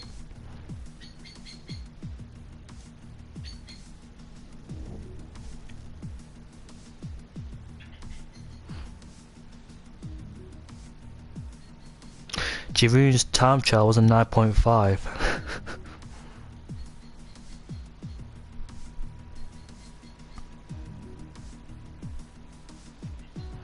Jeroen says he could think he could do a high 8.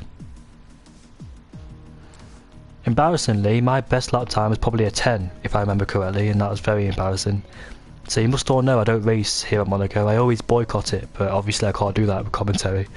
So if we have a Monaco Grand Prix coming up, you always know I'm always avoiding it. I ain't raced here since the 2019 game.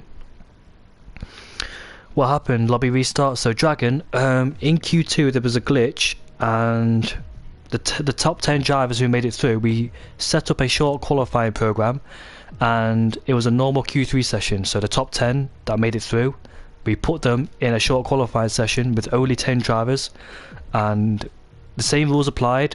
12 minutes allowed, so we had to wait 6 minutes until we were allowed to go, and they just set the pole time.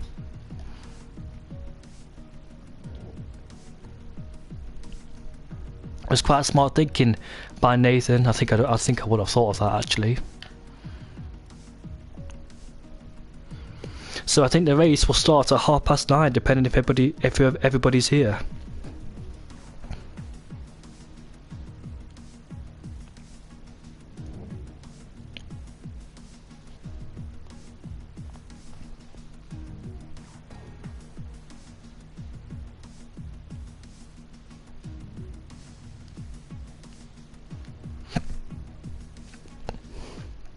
Cohen, how's football training, mate? And Jeroen, how are your exams going?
Who's your dad, Dragon?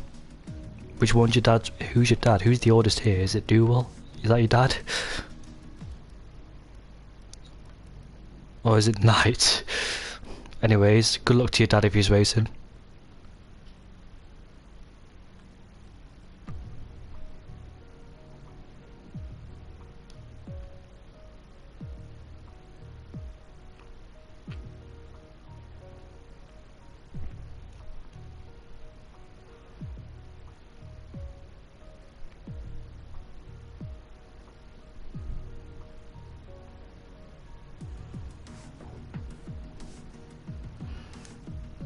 Back in the 2011 days, well, I say 2011 days, back in the 2011 game, I was mighty at Monaco. But obviously, I'm terrible in this modern era.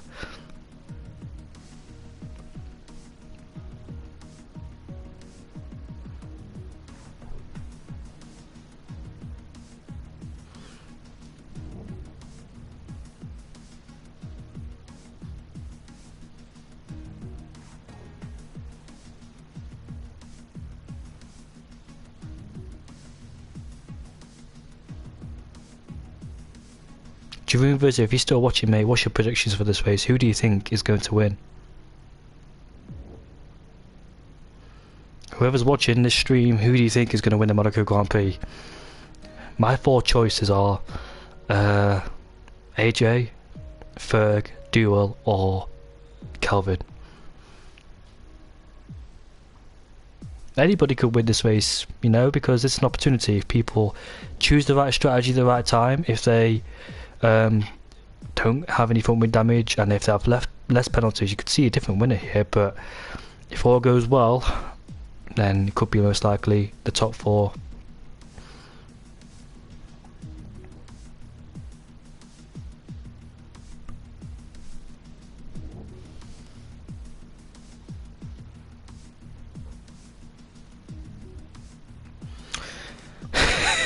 Hebompier or Duel, says Digweed, and Hebompier will start P14 because he had a problem in Q2. So do you change your predictions, Digweed?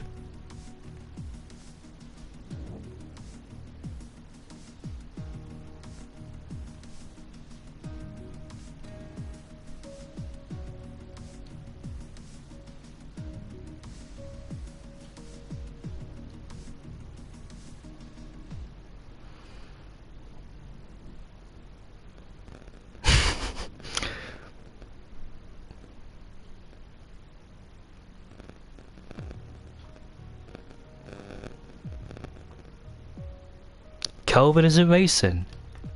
I just got word that Kelvin isn't racing. He's on pole position, for God's sake. Come on, Kelvin. Man took part and qualified to take pole position, and then he just dips like that.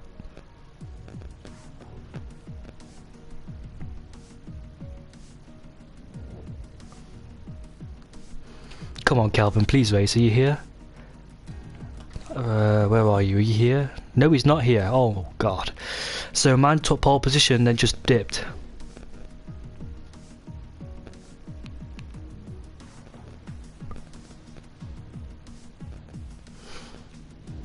June, I think you should get an extra Renault seat, mate.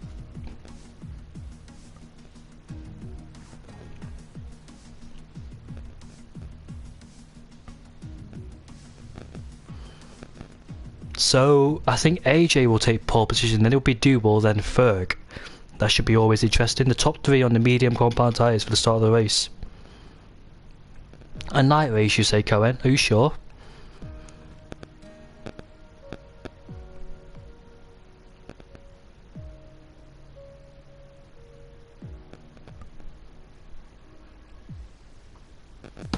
Thank you for keeping me entertained in the comments, even though I had some technical difficulties, not on my end at least.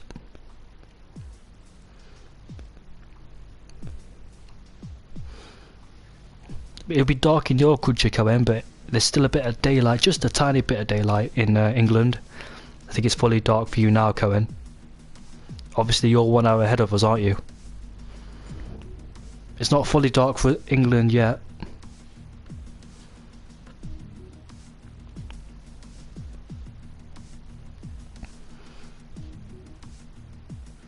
What's England? I don't know, mate, it's just a country, innit?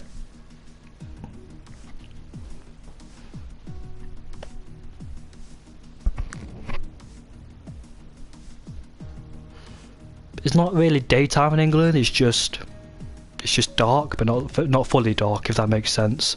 Maybe dark in your country because you're an hour ahead, but there's still a bit of light left in the sky. In about 15 minutes it'll be fully dark.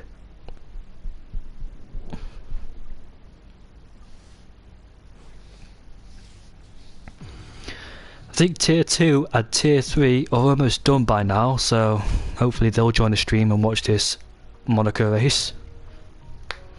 Thank you for being patient with us, guys, if you're from different tiers.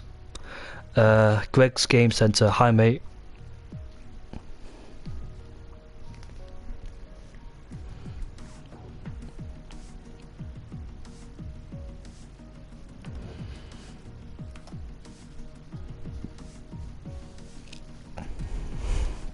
I think it's almost bedtime for some of us.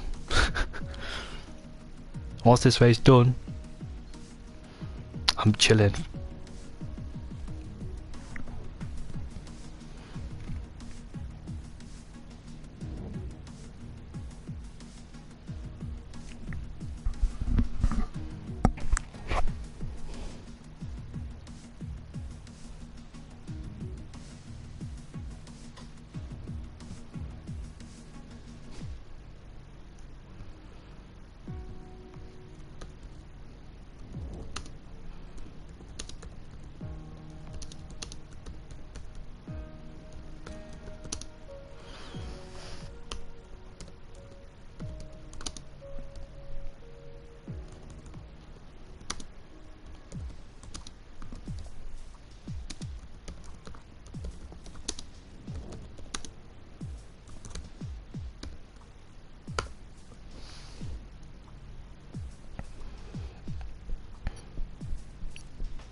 Right, we're about to finally start the race. The race we should have started about 40 minutes ago, but oh well, these things happen. It's the game as well, nobody's fault. It started happening in Q1, people started leaving, but hopefully there'll be no errors. Imagine if the lobby glitched. We'll have to do it all over again, won't we? Obviously we're not going to cancel a race in Monaco, are we? It's the penultimate round of the season. 2 races left to go. After this is the British Grand Prix, and I can't wait for that. And last race winner there was Harvey Lees. Can Harvey win there again next week? We'll find out.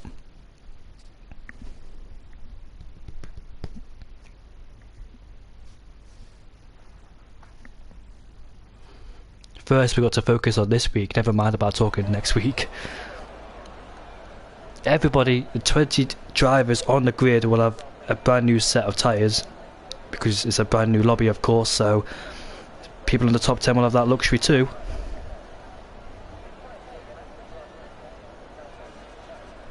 Daniel Collier, nice to see you mate, hope you're doing well. It's always nice to see you.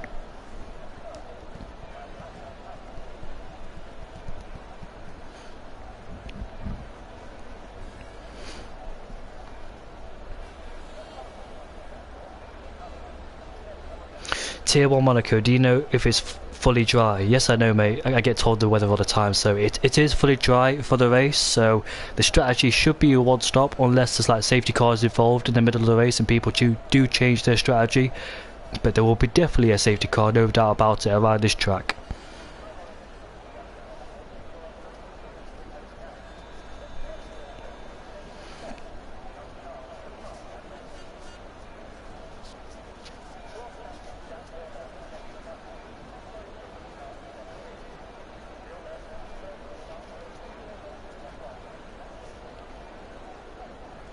Wow, it's the loading screen. I'll take this chance to grab a glass of water.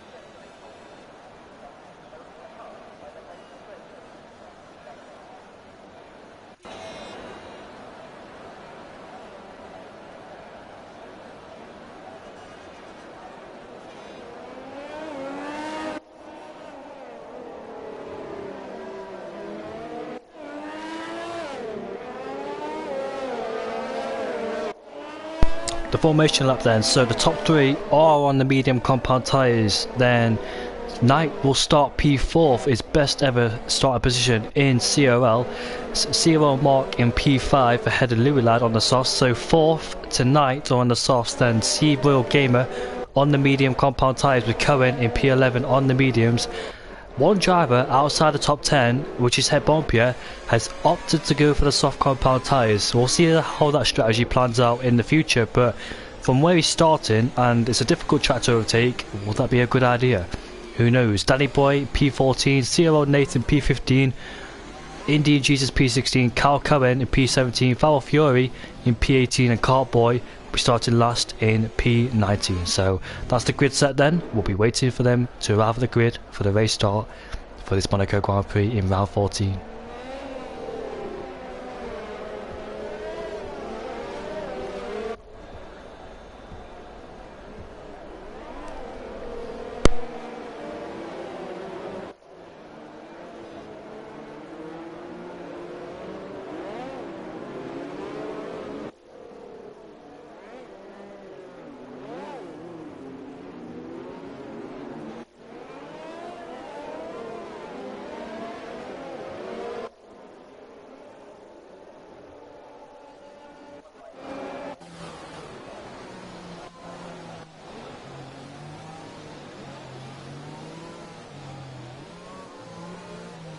Cal Cohen and Cartboy have been disqualified, and Foul Fury was in between them, so what happened to Cal Cohen and Cartboy, I wonder, down there in P8, 17 and 19, but the grid is lining up then, ready for the start of this Monaco Grand Prix, and we'll finally be away.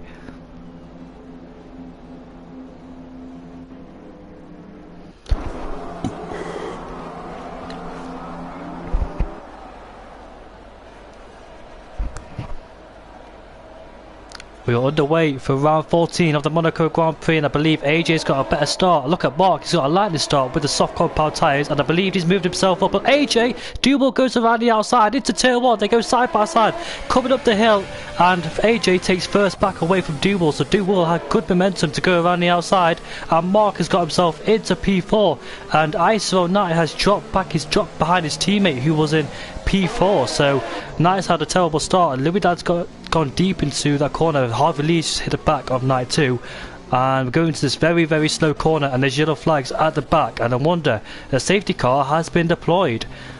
We saw this in the Monza Grand Prix as Indian Jesus got a 5-place grid penalty with a severe collision with Nathan. So we've already got a safety car on lap 1, unsurprisingly, but Duval had an amazing start. I believe AJ got himself trapped on the curb there because he gave room to Duval, allowed him to go around the outside. He almost took first place away, but the top 3 remains where they are. Mark had a blistering start from P5 up into P4 behind his teammate. World Racing Point used team orders to so allowed Mark to get ahead of Ferg while he's faster, then swap him around when the tyres come to an end. But sadly for ISO Knight, something happened to him.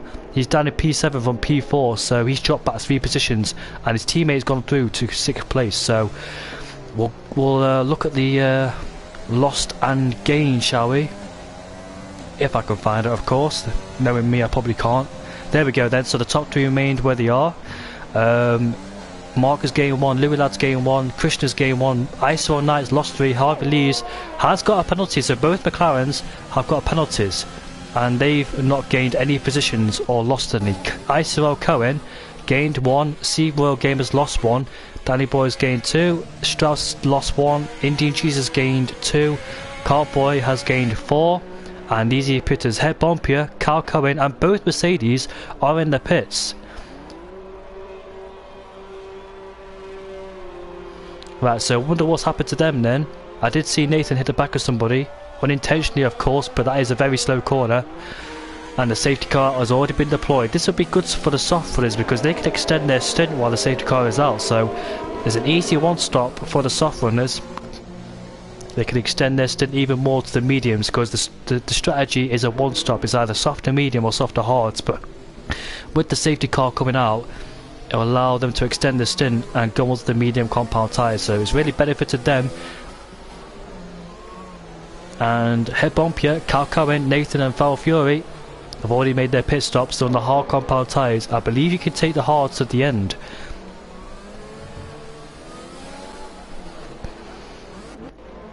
So the safety car will stay out for 2 laps extra, or 1 more lap extra, and we'll see racing go ahead again.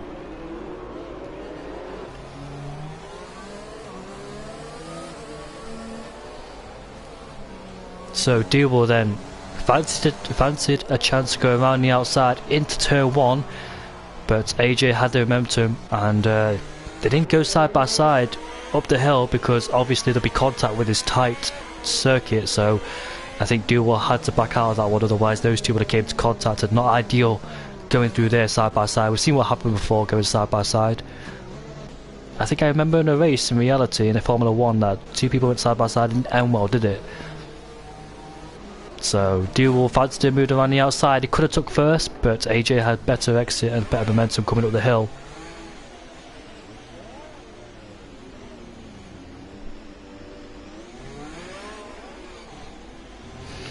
Daniel Collier, how was your race, mate? I know you're driving Tier 2 along with Dragon and Speed and Origin Gamma. How was your races?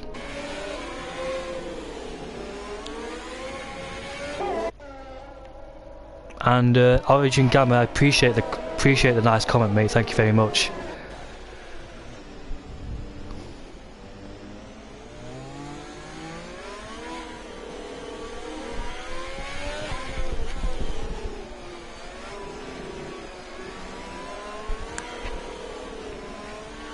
Origin Gamma says he finished P2. Congratulations for P2, mate. I remember last season you scored your first points in Singapore, didn't you? I remember we all cheered you on to get your first points, and you finally did it in Singapore. I remember that race.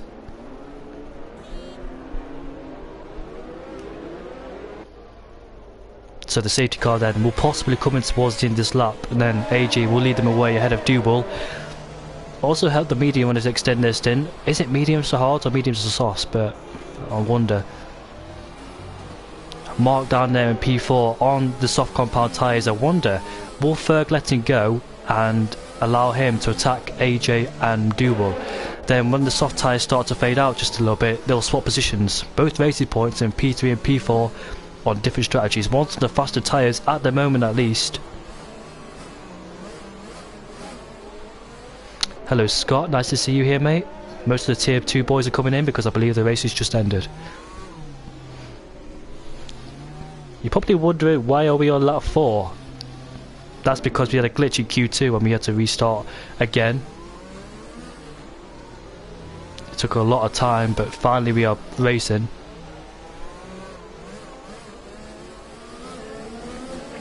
Watch out for Bompier, Nathan and Val Fiori, they can make it to the end. That's possible, but Cal Cohen on the medium tyres will probably pit again. But head Bompier, Nathan and Val Fiori, they've got traffic to negotiate, and they're on the medium compound tyres too, those guys ahead, so it will be difficult from where they're sitting. Because obviously they've got the medium runners ahead of us and they could possibly hold them up. But yeah, like you said, keep an eye on them. If there's another safety car, and that could really benefit them because it'll bring the pack back together again. And the safety car is in this lap, so AJ has the advantage. He'll control the pace, he's the effective safety car. He can go whenever he wants to. He's got the allowed the safety car to go in, and that's when he's allowed to pull away. I thought he would pull away right now, but he hasn't. Duel right behind him, he will monitor AJ's every move.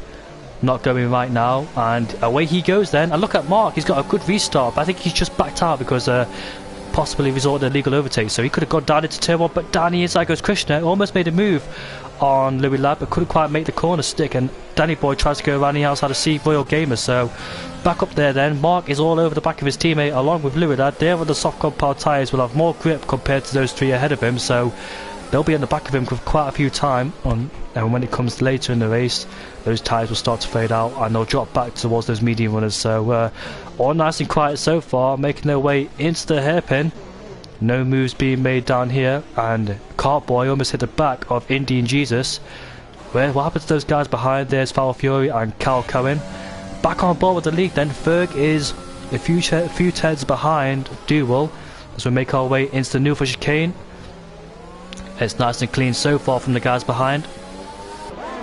2 Red Bulls down there, P6 and P7, very close to each other, so we must keep an eye on that. The 2 tenths behind is ISO on night, so keep an eye on him then. On board with Mark. Or making their way through Raskas, can be a difficult corner. Look at the view from that. The 2 Red Bulls in close proximity of each other as AJ sets the fastest lap, and I believe Krishna's got a horrible exit coming out of the last corner, and ISO on night has got past and he's up into 6th place, and he's hit the wall. Krishna's just hit the wall coming out of turn 1, and he's lost his end plate for good measure too, so he'll be a big issue coming through these corners because the lack of downforce, he will hold everybody up. Not intentionally of course, but can't do anything about it. And Harvey Lees will have to be careful because he'll carry more corner speed compared to Krishna. And look at that, down the inside goes Sea of Roy Gaming on his fellow Dutchman, but obviously not enough space to go down the inside of that corner and have to wait for our next opportunity to arise. So there'll be a big DRS trade behind Krishna because he'll hold up everybody. Harvey Lees will have to make the move down the inside of Krishna into the Nova chicane then. But he's too far back to make that happen. Will Krishna make his breaking point? No, he does at the moment. Taking it very cautiously coming out of the Nova chicane. Harvey Lees will be all over the back of him. And this is causing a big issue with the soft runners, not what they wanted whatsoever. They wanted to fight those medium runners ahead of them, but sadly Krishna's prevented that from happening. At least ISO Knight's got ahead. And Krishna, will he pit? Yes he will. And I believe a move's being made down, and Danny Boy, I think he's just got past Strauss, up into 12th place he goes. And Krishna's retired, so he's already given up, hasn't he? So not good from him. And Mark's dropped back 1.6 seconds behind Ferg, so the gap is already starting to develop between Ferg and Mark. I expected him to stay with Ferg, being on those soft compound tyres, but I don't think his tyres are given up yet. Louis Ladd is all over the back of Mark for P4. ISO Knight's got a good buffer between himself and Harvey Lee. His gap is 4 seconds, so he could use that to his advantage and score some decent points for Red Bull. Back at the front, it looks all nice and tidy from our end. Duval still on the pursuit to catch AJ. The gap is 9/10 between the two. Alfa Romeo versus AlphaTauri, and Ferg is 1.9 seconds back, so he's started to drop back a bit. Is Ferg started to come a bit detached from Duval. Basically, he's pulling away from his teammate. He's dropped back 2.8 seconds, so he's losing a lot of time to his teammate. And there's yellow flags, and that's a virtual safety car because Carl Cohen has retired. Where is he crashed? Not quite sure. He's crashed at the exit at the back, so I wonder if he's just carried too much speed and lost his wheel. But sadly, we've got 2 retirements, which is Krishna and Carl Cohen. Three people have entered the pits. That's Indian Jesus, and I think he's serving his penalty. And he's on a brand new set of the hard compound tyres. Carl Cohen is on a brand new set of soft compound tyres, so that's a 2-stop strategy for him. Strauss is on a brand new set of hards, and out of the pits he comes. I wonder if he's going to the end and doing the undercut on all of them. Like I said, track positioning is key, and there's a big train ahead of us up there, so that could be a big advantage for him in the later stages of this race. So 2 retirements already from Carl Cohen and Krishna. Back to the battle for P4 with Louis Ladd and Knight. What's going on further behind there with the Ferrari C-Royal Gamer? Both McLarens are in 7th and 8th with a penalty to their name. Danny Boy's in P10. Mark has got himself a 3-second time penalty for multiple warnings, so it's lap 8 out of this race, and he's already got himself a few warnings. There he is down to P4 then. He's got 2 cars right behind him. Must be struggling, is Mark. Louis Ladd is crawling all over the back of him, but got to be careful as well. Look at that, he's all over the back of him. With Louis Ladd, try and make a move down here. Not ideal because it's so tight through here. Look at that, he's going to go for it. Nope, he backs out of it smartly. You don't want to make it too wide through there because that would never end up in a good outcome. And ISO Knight is crawling all over the back of Louis Ladd. Both putting pressure on Mark. I think Louis Ladd has to force Mark into a mistake to overtake, because obviously Mark's going to use that ERS down this straight here. Not really a straight, but he can start to use his ERS and pull away from Louis Ladd. So Louis Ladd then, he knows Mark's weaknesses through sector 1 and through sector 2 as well. Can't make a move down into the Norfolk chicane. I think he's just going to be patient, but saying that though, you don't want the leaders to pull away too much as well, so got to make the move while he can. The gap is 4 seconds between Ferg and Mark. Louis Ladd's doing it. Oh, Mark almost lost it coming out of the swimming pool section. I wonder, did he pick up any damage? No, he didn't. And AJ has set the fastest lap of this race. The gap between AJ and Duval is 1.4 seconds, so the gap is increasing. And look at ISO Knight all over the back of Louis Ladd. So ISO Knight has got has got the high ground at the moment in terms of his ERS. But Louis Ladd stuck behind Mark. He can't do anything about it because it's very difficult to overtake. And Foul Fury has got past his teammate Nathan, and Nathan's being swamped by Cartboy. So I wonder if Nathan's made a mistake into turn 1. And he's lost 2 positions. Has he picked up any front wing damage? Let's have a look, shall we? No, he hasn't, so I think he's just made a error into turn 1, and that's allowed Cartboy and Foul Fury to sneak through. But Louis Ladd is right behind Mark. Could he make a move into the Nova chicane? I think he's just a bit too far back to make that happen. Be very patient is Louis Ladd. If I was in Louis Ladd's position, I'd be desperate to get past Mark. But it's so difficult to overtake around the streets of Monte Carlo. The gap between the top 2, 1.3 seconds. Ferg is starting to pull away. Drop away, sorry, as C-Real Gamer has got a 3-second time penalty. Louis Ladd's in the pits, so he's trying to do the undercut on Mark. And that leaves ISO Knight to the attacking on Mark. Yellow flags in sector 3, and that could be... No, it's gone, has it? That's Nathan. Nathan's causing more problems down there. He's having a terrible race, is Nathan. The last 2 races hasn't gone his way whatsoever, has it? Last race he got taken out by ISO Cohen. As talk about Cohen, he just had the fastest lap on those soft compound tyres, but The last two races, well the last three races it must be said, has been a shocker for Nathan.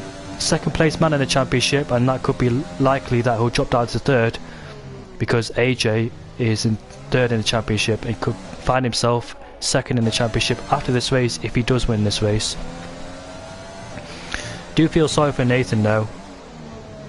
USA, he tried a different strategy. He pitted under the safety car, and when the safety car restart happened, Isol Cohen made an audacious move on Nathan and took him out and took himself out in the process. And in Hungary, Nathan put the wrong tyres on and sadly all went shambles for him. Mark's in the pits along with Steiny, so interestingly Harvey Lee's the first leader out of the McLaren pair does not pit first. He allows his teammate to pit first. So there, where is Louis Lad? He's coming down to P12 and he's in a bit of traffic, is Louis Lad. Carboy and Foul Fury, so Louis Lad trying to do the undercut. Would the overcut work for Mark? There they are then. Oh, he almost hits him, and Louis Lad has got himself ahead of Mark. Here comes Mark coming out the pit lane, and Isol Cohen has got himself ahead of Mark too. Where's Steiny? Steiny's down in P14. Oh yeah, Steiny had a 5-second time penalty, so that's why he's further down than we expected. So if you wonder why Steiny was rejoined further behind, that's because he had a 5-second time penalty under the safety car, and it's a big train. Did somebody lose an end plate? I swear I saw an end plate being dropped. Nope, it must have been a bit of a, I don't know what it was, but thankfully nobody lost their end plate. A big DRS train, and this could really help Harvey Lees in 5th place here. Harvey Lees will see this on his full map track, so could he take advantage of it? But look at that, he's got C Royal Gamer all over the back of him, and Harvey Lees will probably pick this lap, which he will. And the medium runner of C Royal Gamer will take 5th place away. And they're all stuck behind Tyson Fury, Foul Fury, sorry. Look at that big DRS train, and obviously the guys on the medium tyres. Foul Fury pitted under the safety car and he's leading this trio, this train. And Harvey Lees will rejoin. Where will he rejoin? Will he rejoin ahead of his teammate? I think he will. We're so close. There is Steiny. Will he get himself ahead of his teammate? Yes, he will. And Steiny's got himself up into P13. This is not helping Isol Cohen whatsoever. He pitted for a brand new set of the soft compound tyres, but sadly he's stuck in a big DRS train. He's not taking advantage of those soft compound tyres, so he's in a bit of bother, isn't he? It's like a car park down there, stationary almost at that hairpin. Oh, Carboy's made a mistake, and that's allowed Louis Lad to take advantage. They both go side by side through the tunnel section. Now, did one of them hit the wall? Did that Carboy hit the wall? I think he got away with it.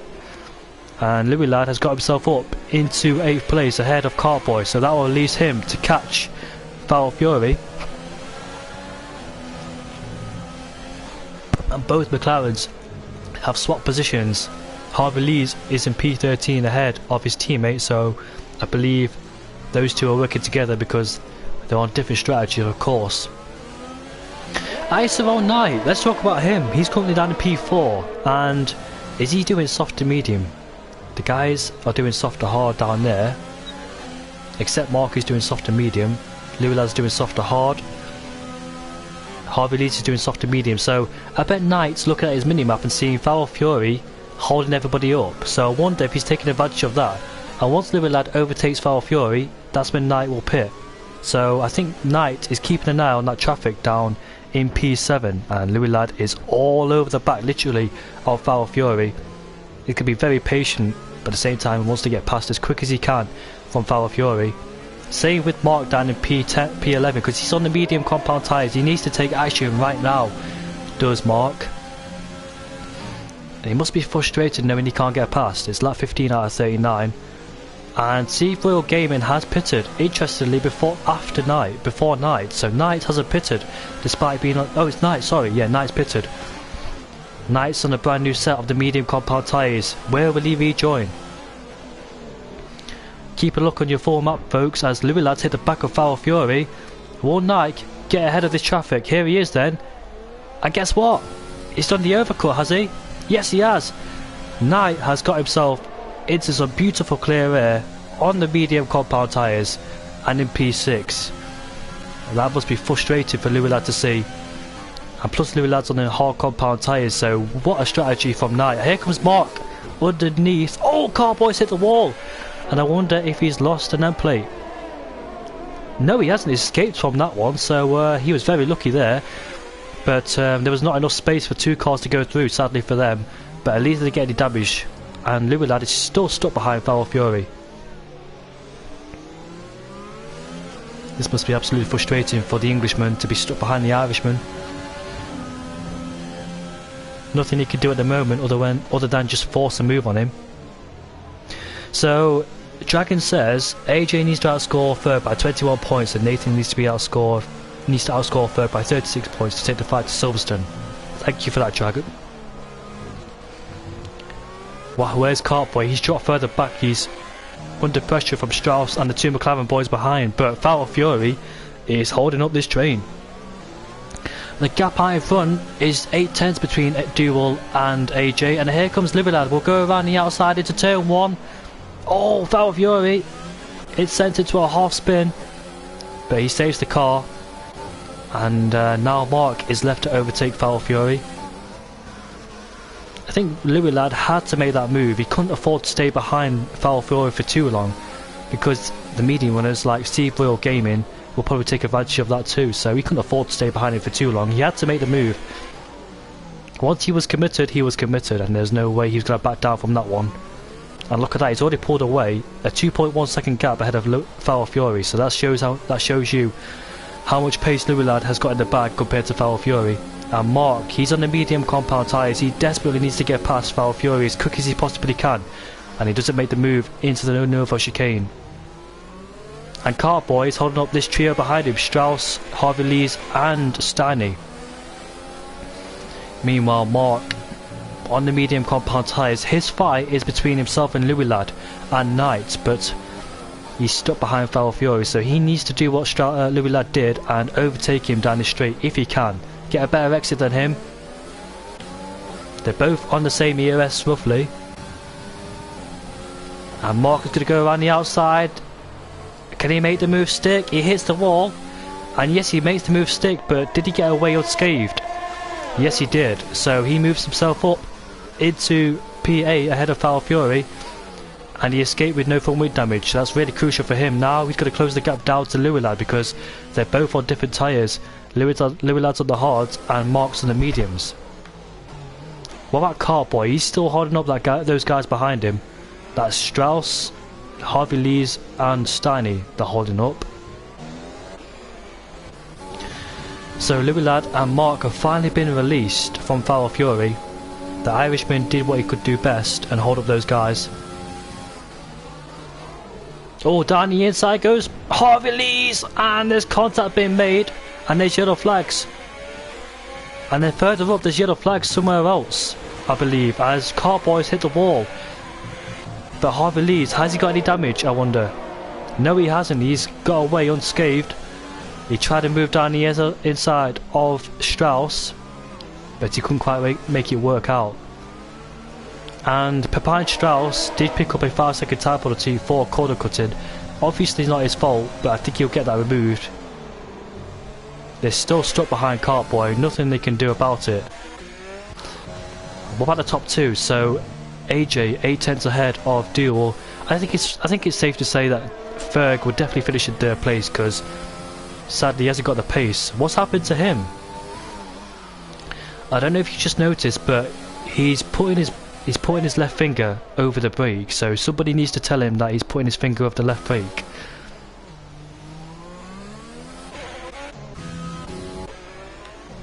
Let's talk strategy. So Het Bompier, 16-lap-old hard compound tyres. Will he go to the end? I'm not quite sure. Can they make it to the end? I think so. But he'll become vulnerable towards the end. Oh, down the inside goes Harvey Lees again. And this time it makes the move stick. I did not see that coming, but Strauss did. And that's a beautiful move from the Englishman to move ahead of the Dutchman for P10. Now he's got Cartboy to contend with. You know what, Cartboy, despite those old medium tyres, he's done a fantastic job. It's gone deep. And Harvey Lees then knows he could take advantage of this and get himself up into P9. But Foul Fury and Carboy's defending has been amazing in this race. And Foul Fury, I believe, is the one that had an incident because he's... Oh, what happened to Steiny? He almost made the move on Strauss. I think Foul Fury was the one that had an incident because he's down in P13. We did not see these 4 drivers overtake Foul Fury, so I wonder if he had an incident somewhere. And that's what caused the yellow flags. Because we did see Harvey Lees and Strauss come together, and when that happened at the same time the yellow flags came out, so I wonder if Foul Fury was the one that caused the yellow flags, because Harvey Lee's move on Strauss wouldn't have caused the yellow flags because they were racing. This is Harvey Lee's chance to make a 3rd move down into the Nova chicane. Will he outbrake him? No, he won't. Stays, but Carboy outbreaks himself, and Harvey Lees takes advantage, and Strauss. What about Steiny in P12? No, he doesn't. I think what Carboy was trying to do is not cut the corner, because if he took any speed in there he would have got a penalty for that. So Carboy then slowed down on the corner to ensure that he did not get a 3-second tyre penalty. So it's smart, and into the pits he goes because those medium tyres are done. Don't worry, Jimmy Vizzer, I know how to do my job, mate. And Strauss then on Harvey Lees for P9. And Indian Cheese will not talk about much then. He's on the back of Danny Boy.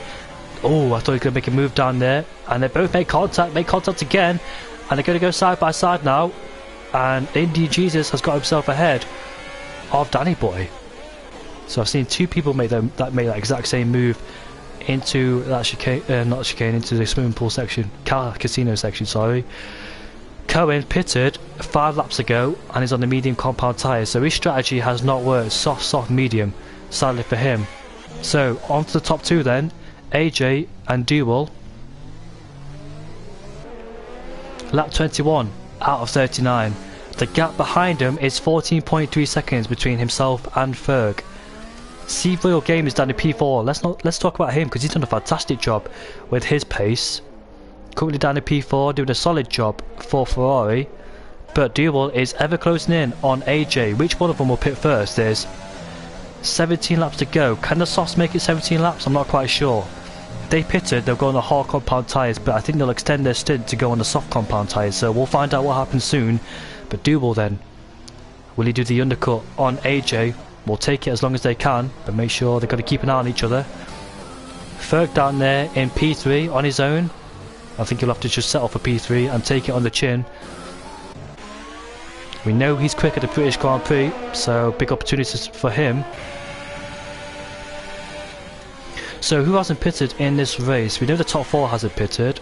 Yeah, the top 4 are the only ones that haven't pitted. Het Bompier down in P5 has pitted under the safety car, and he's got a Red Bull of ICRL Knight who's caught up to Het Bompier behind him.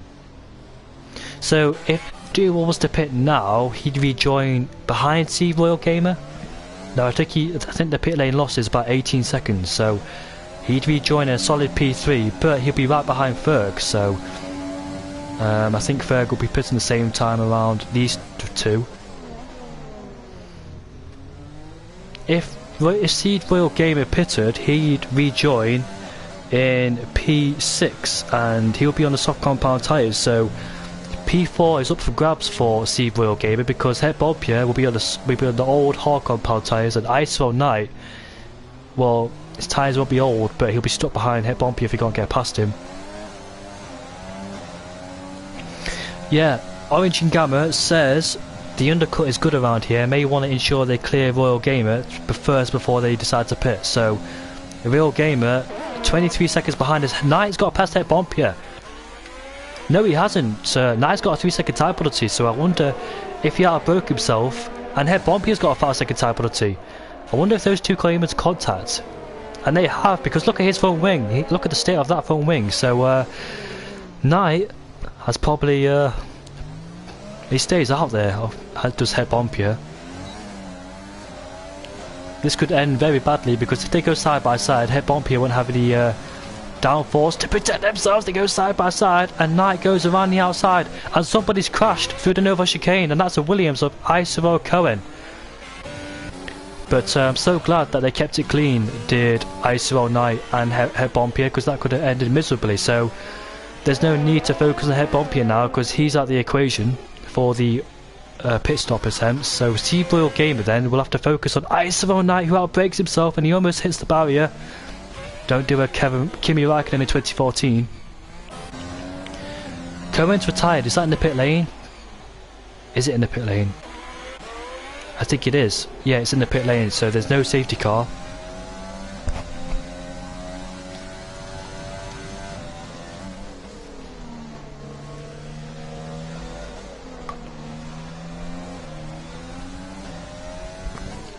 Steve Royal Gamer has done an outstanding job in P4.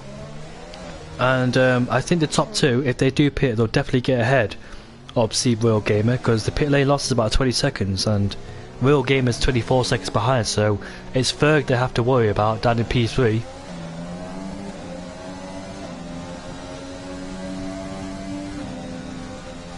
Who's going to win the Monaco Grand Prix? Will it be AJ? Will it be Ferg? We'll have to keep an eye out soon. They may try and clear Ferg. Yellow flag down at sector 2. Not quite sure who it was, but that went pretty quickly. Right, so if these two pitted, they rejoin behind Ferg, and Ferg will pit at the same time with these two because there's no way he'll hold them up. There's no reason to hold them up because they're on the same, well, he's on older tyres of course, but Ferg won't gain anything from it from holding those guys up. So if Ferg drop backs even more into that pit window, not quite sure. The gap is 18.1 between Ferg and Duwell, and Mark's got himself a 3-second time penalty.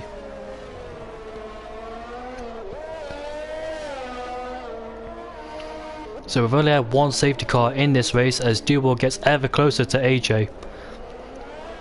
They call him the King of Monaco, but there's one person trying to take his throne, and that's AJ. The top two are fighting for first position. AJ's in the championship fight, so he desperately wants to win this race to try and gain those points on Ferg back. Duwell, however, just racing to win the Monaco Grand Prix as Louis somebody's pitted. Yeah, it is Louis, so Louis has pitted. Why is he pitted again? I thought he could go on the end on those tyres unless he got front wing damage. Has he got front wing damage? Not quite sure. We didn't see that pit stop, but I think he could have made it to the end on those tyres, judging by the top four's performance. So Louis then has cost himself a few points, and there he is outside. I reckon he had front wing damage because there was no need to pit. Those tyres could have definitely gone to the end, and he's cost himself a few points as well. So he's down to P13. He's got 6 seconds to make up on Nathan. He's on the old mediums. And then there's Indian Jesus on those old 17-lap old tyres. Then there's Steiny, who's catching very closely to Strauss. Well, in fact, we'll go on board with those two, see what happens. So Steiny is still behind Strauss. Harvey-Lee's got past him a few laps ago, but Steiny hasn't made a move on him yet. So the McLaren is still stuck behind the Dutchman,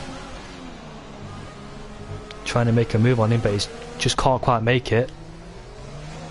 So 13 laps to go then. If they pit now, they'll have 12 laps to do on those soft compound tyres. So we'll think about an undercut. The gap has stayed the same between Ferg and Duwell.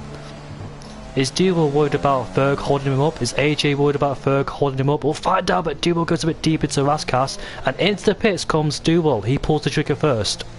Keep an eye on Ferg. The other problems could be resolved if Ferg pits this lap. What will Ferg do then? Will he pit this lap? Will he be a threat to Duwell? What will Ferg do? He stays out. Where will Duwell rejoin? If he rejoins behind Ferg, it's a big issue because you don't want to be held up. And there he is then, Duwell. Has he cleared him? Yes, he has. So he's got the track position on a brand new set of tyres, and AJ's in big trouble now, I presume, because the old mediums versus the new softs. Well, I think he's found himself a bit of bother, has AJ, so he's going to have an outstanding in-lap. There was just finding that gap to get ahead of Ferg, and it's worked beautifully. So all Duwell needs to do is push as hard as he can, and he'll know. So the gap was 18.1 between Duwell and Ferg. So Duwell needs to push as hard as he can now to try and get himself ahead of AJ. Their gap's going down dramatically. And there's yellow flags as well. That is a Ferrari. That's Indian Jesus who's made a mistake. at the back corner. And he's lost his front wing as well. And into the pits comes AJ. This will be very close between the Frenchmen. The gap between the two was 18.1 between Ferg and Duval.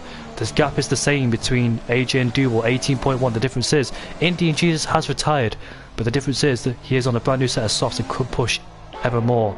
There he is then. He comes out the garage, and where's he going to rejoin? Is he going to be first? There's Duval. It's going to be so close.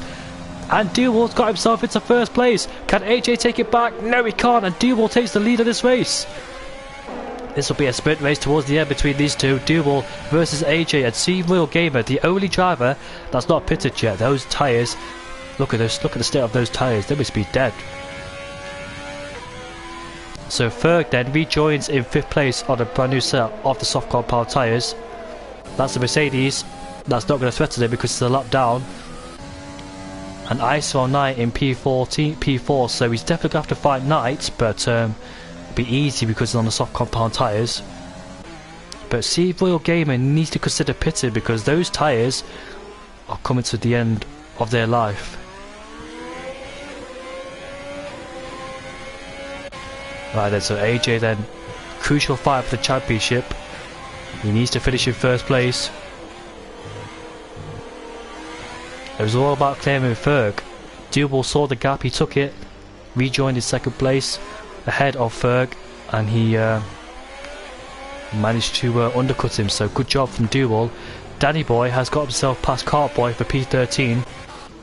Steiny's still stuck behind Strauss. He can't find any way past the Dutchman. The Dutchman's holding up really nicely against Steiny. Just look, can he make a move down into Nova Chicane? Oh, it's a bit of contact between the two. You're gonna go down the inside. They're so close. Steiny almost lost traction the exit of the Nova Chicane, and sadly stays behind Strauss. He tried it, but sadly he couldn't quite make it, and Strauss's lovely defending stays in P9.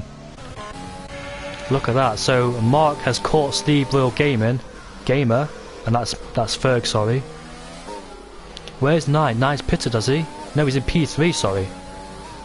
What happened to Royal Steve Gamer? Because he's on a brand new set of softs. I did not notice. Oh, wrong person, sorry, wrong person. He pitted. I thought that was the other racing point. I got confused. So Steve Royal Gamer has pitted on a brand new set of softs, and he's rejoined in P5. Now, if Knight wants to score a podium, he's going to have to do some mighty defending against Ferg, which is unlikely because he's got a 3-second tyre penalty and he's on the old medium, so if he wants to stay P3, he best hope that Ferg gets a penalty. But Steve Royal Gamer in P5, so keep an eye on him on a brand new set of softs. We'll be taking P4 from Knight. Look at the gap between the two, the top two.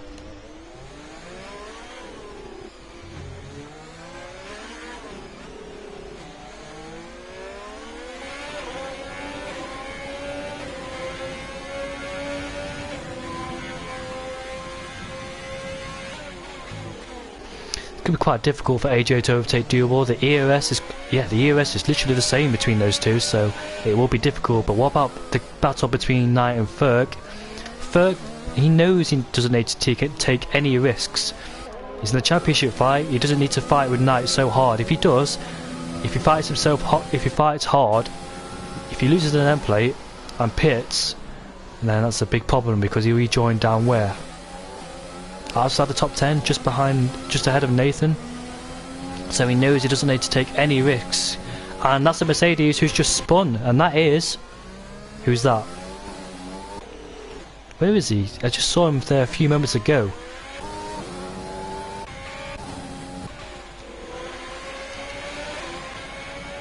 Not quite sure who that was. But he's in between, he's in sector 2, isn't he? So I'm going to have to... It's Feral Fury who spun. So he's had some more issues down there. What about Ferg versus Knight though? And Knight knows he can't afford to defend too much because he's on the medium compound tyres. Is it inevitable? Like I said, track position is key, but you see the big difference between tyres. Brand new softs versus old mediums. But if those soft starts to degrade and Knight could stay ahead, then but obviously he's got that 3-second time penalty to his name. But Ferg knows he ain't got he hasn't got a penalty. And look at that, AJ is right behind Duval. DRS wide open. We're on lap 32 out of 39. 8 laps to go in this race. Too far behind to make a move on Duval. That's an Alfa Romeo ahead of us, and that is Daddy Boy. And get out of the way for Duval and AJ. The battle for first is not over between the two. And Ferg still can't get past Knight, interestingly.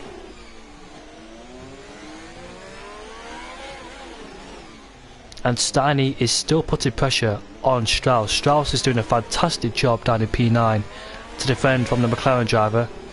Gaining ever more. There they are between P8 and P9. Where is Ferg? Ferg is still behind Knight, interestingly, so struggling to get past him.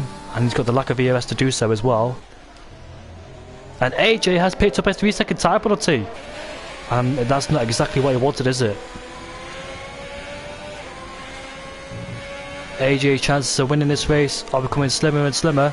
And look at that, look at the fight between Strauss, and they go side by side up the hill now towards the Casino Square. Where are they? There they are. Strauss goes around the outside and stays ahead of Steiny. This is some mighty defending from the Dutchman, making his little Maeve proud.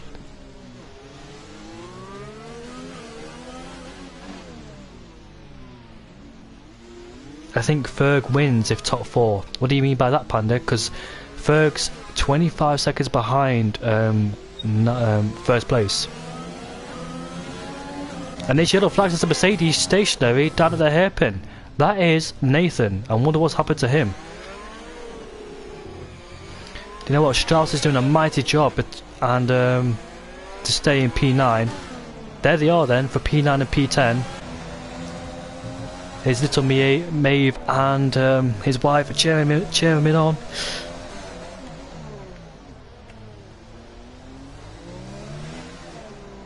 What are your camera settings?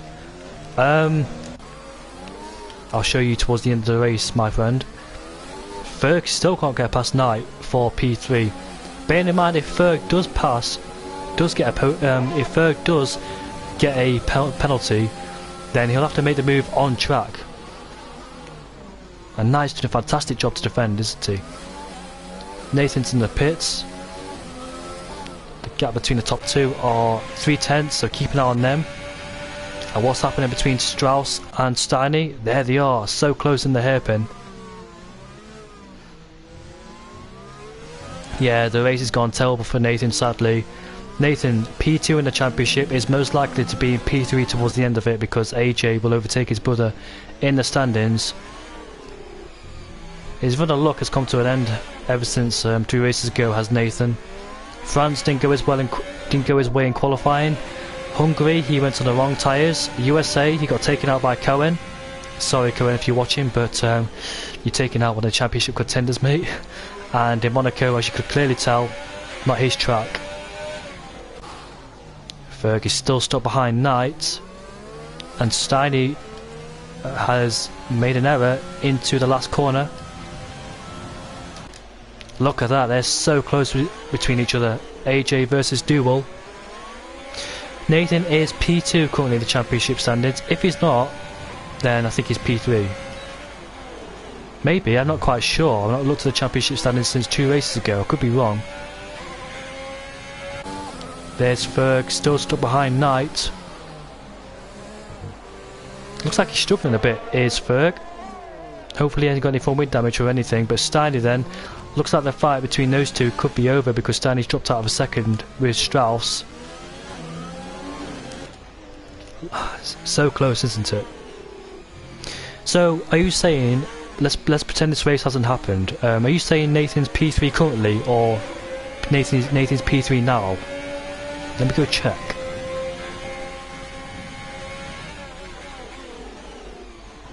Oh, he spawned! No! AJ has clipped the barrier with his rear tyre, and he's got a 3-second tyre penalty too, and that's his chances of winning this race coming to an end. Caught it live in action, and sadly hit the barrier. And it must be said the King of Monaco belongs to Duel. No penalties, no mistakes, kept it nice and clean. And Ferg's still fighting. And Knight's got another penalty. I can't afford too many of those because CRL Gamer is catching Ferg and Knight. And there is Stanley then, still stuck behind Strauss. Harvey Lees is on the ward of his own in P8 with Het Bompier down in P7. CRL Gamer is currently down in P5 and he's did a fantastic job as the Dutchman, considering where he started down in P11, made his way up into P5. Mighty job. He could take P4 with Knight's penalties.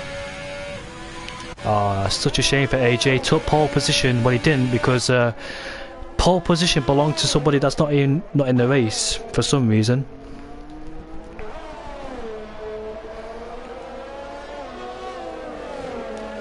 However, the battle between P9 and P10 is not over just yet, folks. Another round between Strauss and Steiny.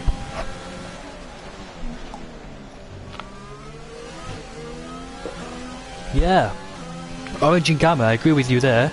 Het Bompier, 34 laps on the old hard compound tyres. He did a fantastic job. Bearing in mind, he hasn't pitted. Look at that. He's lost both end plates and he hasn't pitted. So he's still P7 despite losing front wing damage. So it was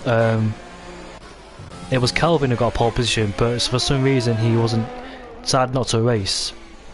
So AJ took pole instead. So can AJ pit for fastest lap? Because there's no way he's going to overtake Duel on track or on penalties. So I think best scenario for him is just take the fastest lap because he's got a big gap over Knight. So I think fastest lap is coming his way.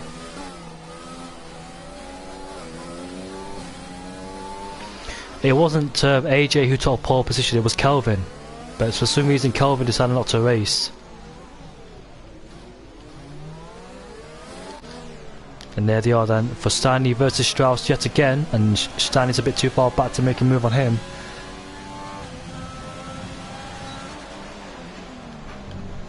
Strauss pitted under the safety car, so did Het Bompier. Het Bompier, despite losing both end plates, has done a fantastic job to maintain in P7, so he decided not to pit. But AJ then down in P2. Let's check his tyre penalties, shall we? I think so. He's got a 6 seconds. Yeah, I think you're right, mate. I think you're right. Yeah. So AJ not risking it, not pitting again for a fastest lap because Ferg hasn't got a penalty. So if he pits and doesn't pull out a 6 second gap, that means Ferg AJ will finish in third place. And obviously, little points mean big things against your championship rival.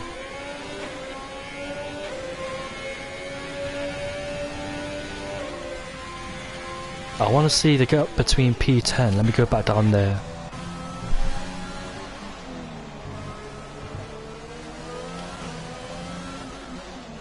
Lap 38 out of 39. We're about to see a victory from the Frenchman.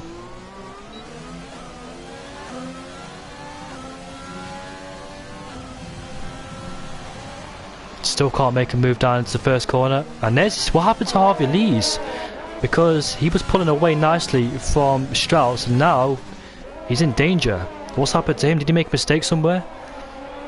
Yes, he has. He's lost his end plate. So could Strauss take on Harvey Lees in the last few laps? His tyres are starting to come to an end on Harvey Lees. So looks like he's in a bit of trouble now. It's the last lap of the race. So keep an eye on the battle for P8, P9 and P10. Harvey Lees has made a mistake somewhere. And the gap is 2.5 seconds, so he's gained some time back on Duel despite making that mistake down at the Duel chicane. This should be a really interesting battle as somebody's made a mistake, and that's the McLaren. Stanley spun. Stanley has spun.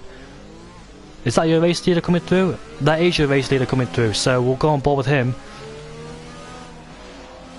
Duel then has done a fantastic job.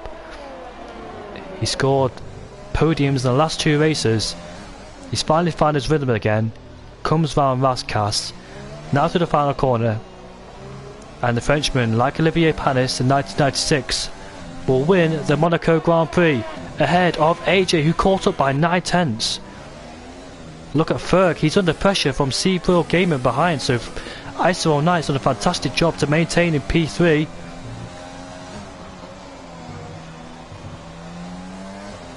Ferg will come home to finish in P3 due to Knight's penalties, but I want to keep an eye on the battle for P8 because look at that. Stanley's out of the equation now, sadly for him, but this could be a battle between Strauss versus Harvey Lees.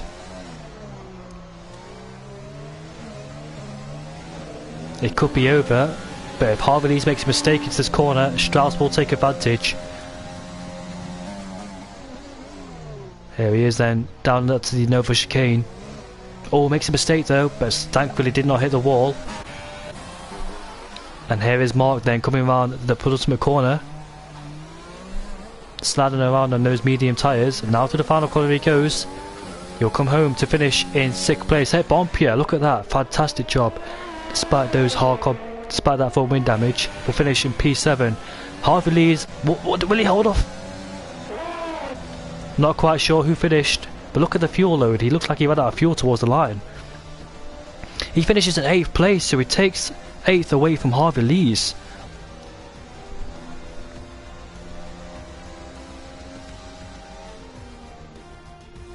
That was a fantastic race. What a Monaco Grand Prix. And your boy did what Olivier Panis did in 1996 and won the Monaco Grand Prix.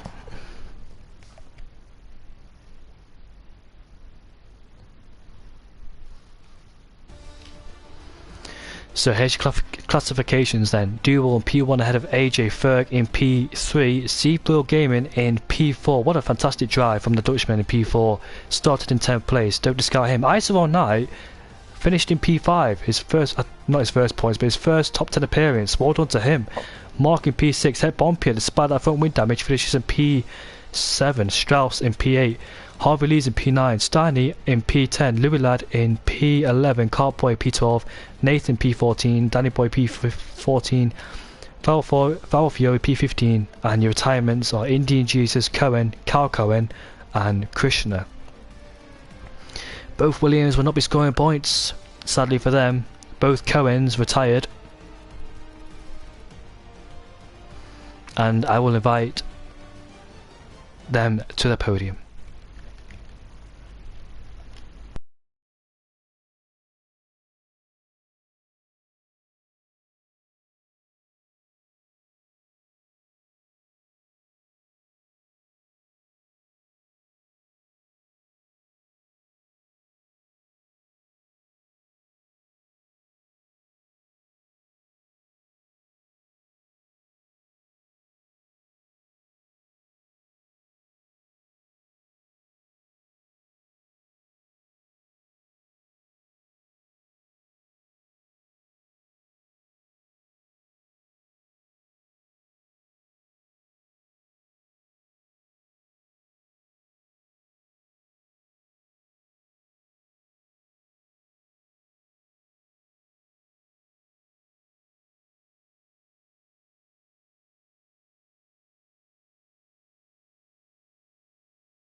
Done. Red Indian Jesus. That's a bit of a kick to the gut. A bit of a technical difficulties, guys. I'm really sorry. I think I keep adding group chats when I'm not supposed to, so apologies for that. Turns out I forgot how to create a party. Ferg's here, just waiting for one more driver, our race winner, and we'll start.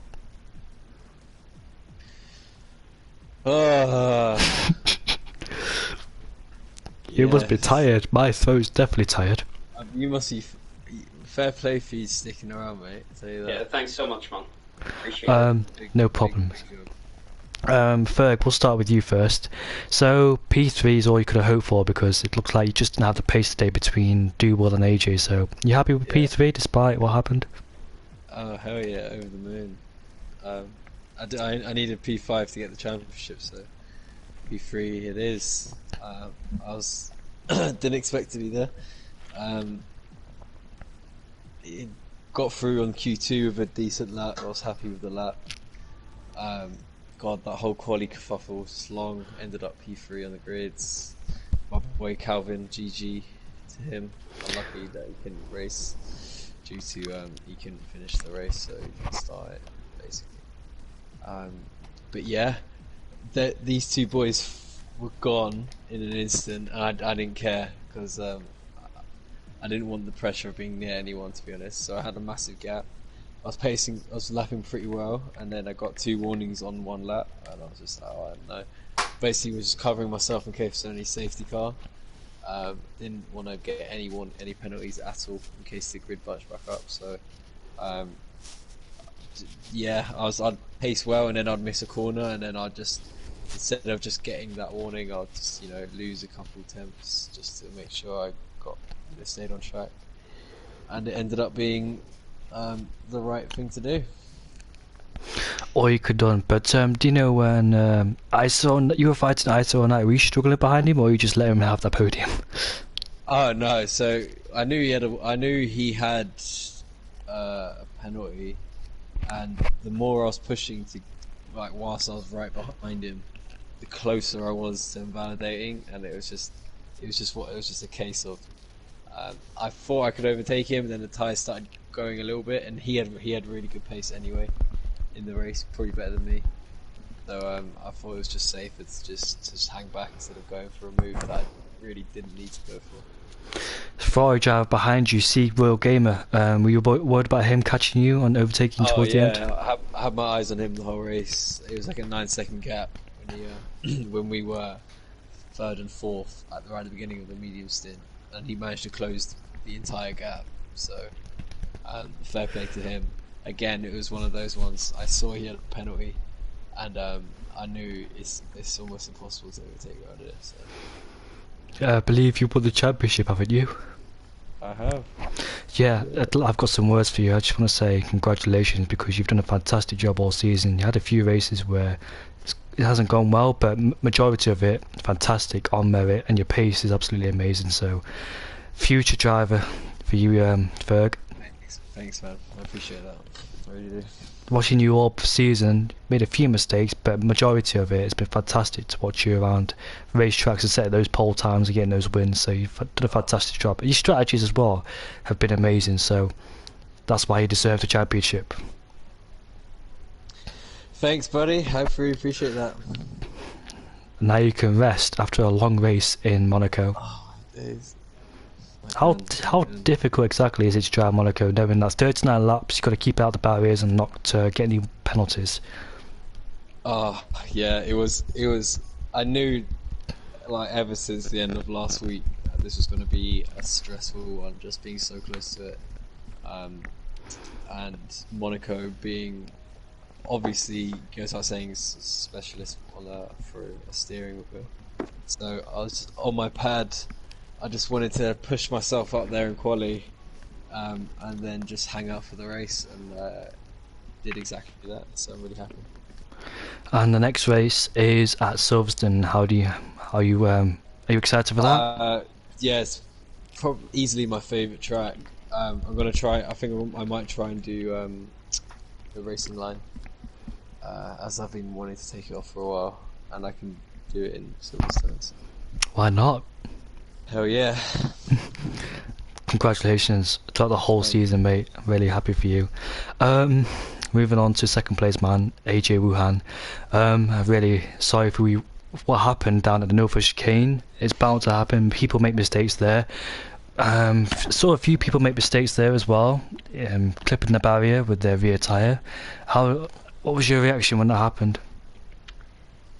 Well, I was absolutely gutted, really, because the 3-second pen I had, in my opinion, would have been removable. So I was waiting, I'm biding my time. But I sort of got into my head, you know, going into the corner, into that specifically that chicane, that I have to be really cautious. You know, got to be really careful. And I didn't think about the left-hander. I was thinking too much about the curb for the right-hander. It just, it all happened too quick. But before any more, just like, congratulations, Ferg, once again, mate, and you know, great championship, great consistency. Mate. Well done, mate. Thanks, mate. So, coming towards the end of your medium stint, like lap 25 and lap 26, what were you thinking? You thinking do the pit first before do well, or what were you thinking? Talk us to it. Gonna be honest, the laps went by pretty quickly.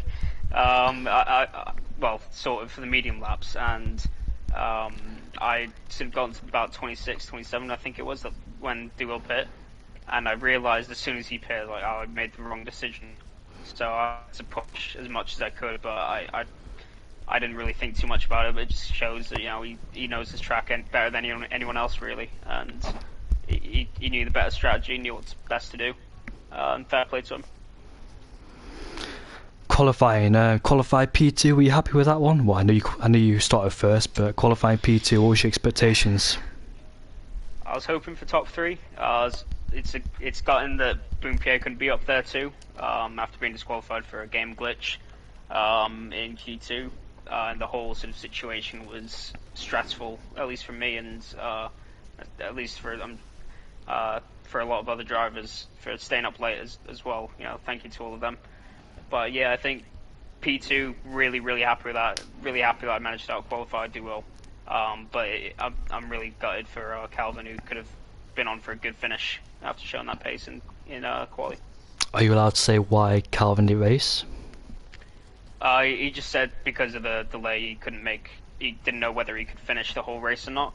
And you know, the general consensus was that if he can't race, then if he can't finish the race, or if he can't make it to the race, it would be unfair on the other drivers in case they were in case he was hindering them or slowing them down, because it would affect them when he never intends to finish anyway. So it was the best worst decision we could make, really. True. And for the next Grand Prix, how are you feeling about that one?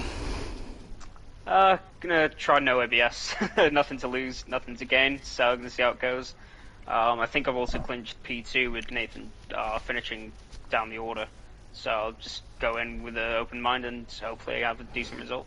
Were you ever thinking about a championship, or were you just focused on that P2 because you know that was up for grabs? I never really thought too much about championship until the past few races, when I started thinking, oh, okay, I need to practice a lot more. But I think today I over-practiced and overworked myself a little bit, because my legs were getting exhausted halfway through the race and my eyes were getting tired. So yeah, I think just focus on whatever. I think you should feel sorry for my throat. Yeah, sorry about that. It's fine, don't worry. Yeah. As you can probably tell. Moving on to you, do well. Congratulations on the win, mate. How do you feel? It's a relief. I can't lie. But yeah, give a Kinsey to AJ to just put the fight for 39 laps on this track. 1 week ago, I thought I was going to have a Sunday drive there, and today it was just one of my hardest fight ever on this track. So yeah, all the honor should have it to AJ. So I am happy to win, obviously, but I'm either happier to just have a fight and fun on this track. Were you always thinking about the undercut on AJ? Were you always looking for that gap between Royal C Gamer and CRL Ferg? Yeah, as soon as I get 80 seconds on Ferg, I dive in the pits because I know it's 18 seconds on this track to stay in front. So you've been doing your research, haven't you? Yeah, to be honest, it's just from career mode on this game. When you drive a shitty car, you want to get the optimal race, so you learn how to get points in Monaco, and you learn how to get fucked over AI with the Williams, for example. When AJ made that mistake behind you because he was hunting you down for the win, did that ease you a bit? Well, yeah, that that helps a lot, but I don't know if, yeah, how to say that. Yeah, No. it was easier to because he made these mistakes. So It took the pressure off you. yeah, I was chilling as soon as he half spun. I put the car in lean. I didn't use ERS at all, just to keep the car on the track and don't get any penalty. Congrats. Is this your second or third win of the season? No, it's the first. Is it? Yes. Congrats, Yes, mate. dude. It's starting to get better and better for you because this is your third consecutive podium, isn't it? Your fourth overall. Yeah. I don't think I can catch Nathan. You're even talking more- on Harvey Lee's. And maybe Harvey, maybe I can get Harvey, but Harvey's it's a goat on Silverstone, just like Nathan. So I'm just happy to get the win I wanted. Your But performance is getting better and better in those last few races. Do you think it'll get better in Silverstone? What do you expect in there? Silverstone is one of my worst track. Yeah, I get in form at the end of the season. But yeah, Silverstone, I won't fight for the win. If I get a top 5, I will be happy. This stream is 2 hours and 50 minutes long. Unbelievable. Almost 3 hours this stream's been going on for. And just want to say a massive congratulations to Daniel Ferguson for the championship. Thanks, man. I just want to say a little something also. Huge shout out to Nathan first of all. He led early on, and we had a nice little battle midway through the season. His newfound pace, not newfound, should I say, coming to the season, very much labelled an underdog. So to do what he did throughout the season was just great. Kind of petered off the end, was unfortunate. Jacob as well, absolutely smashing it all season. Was it your first?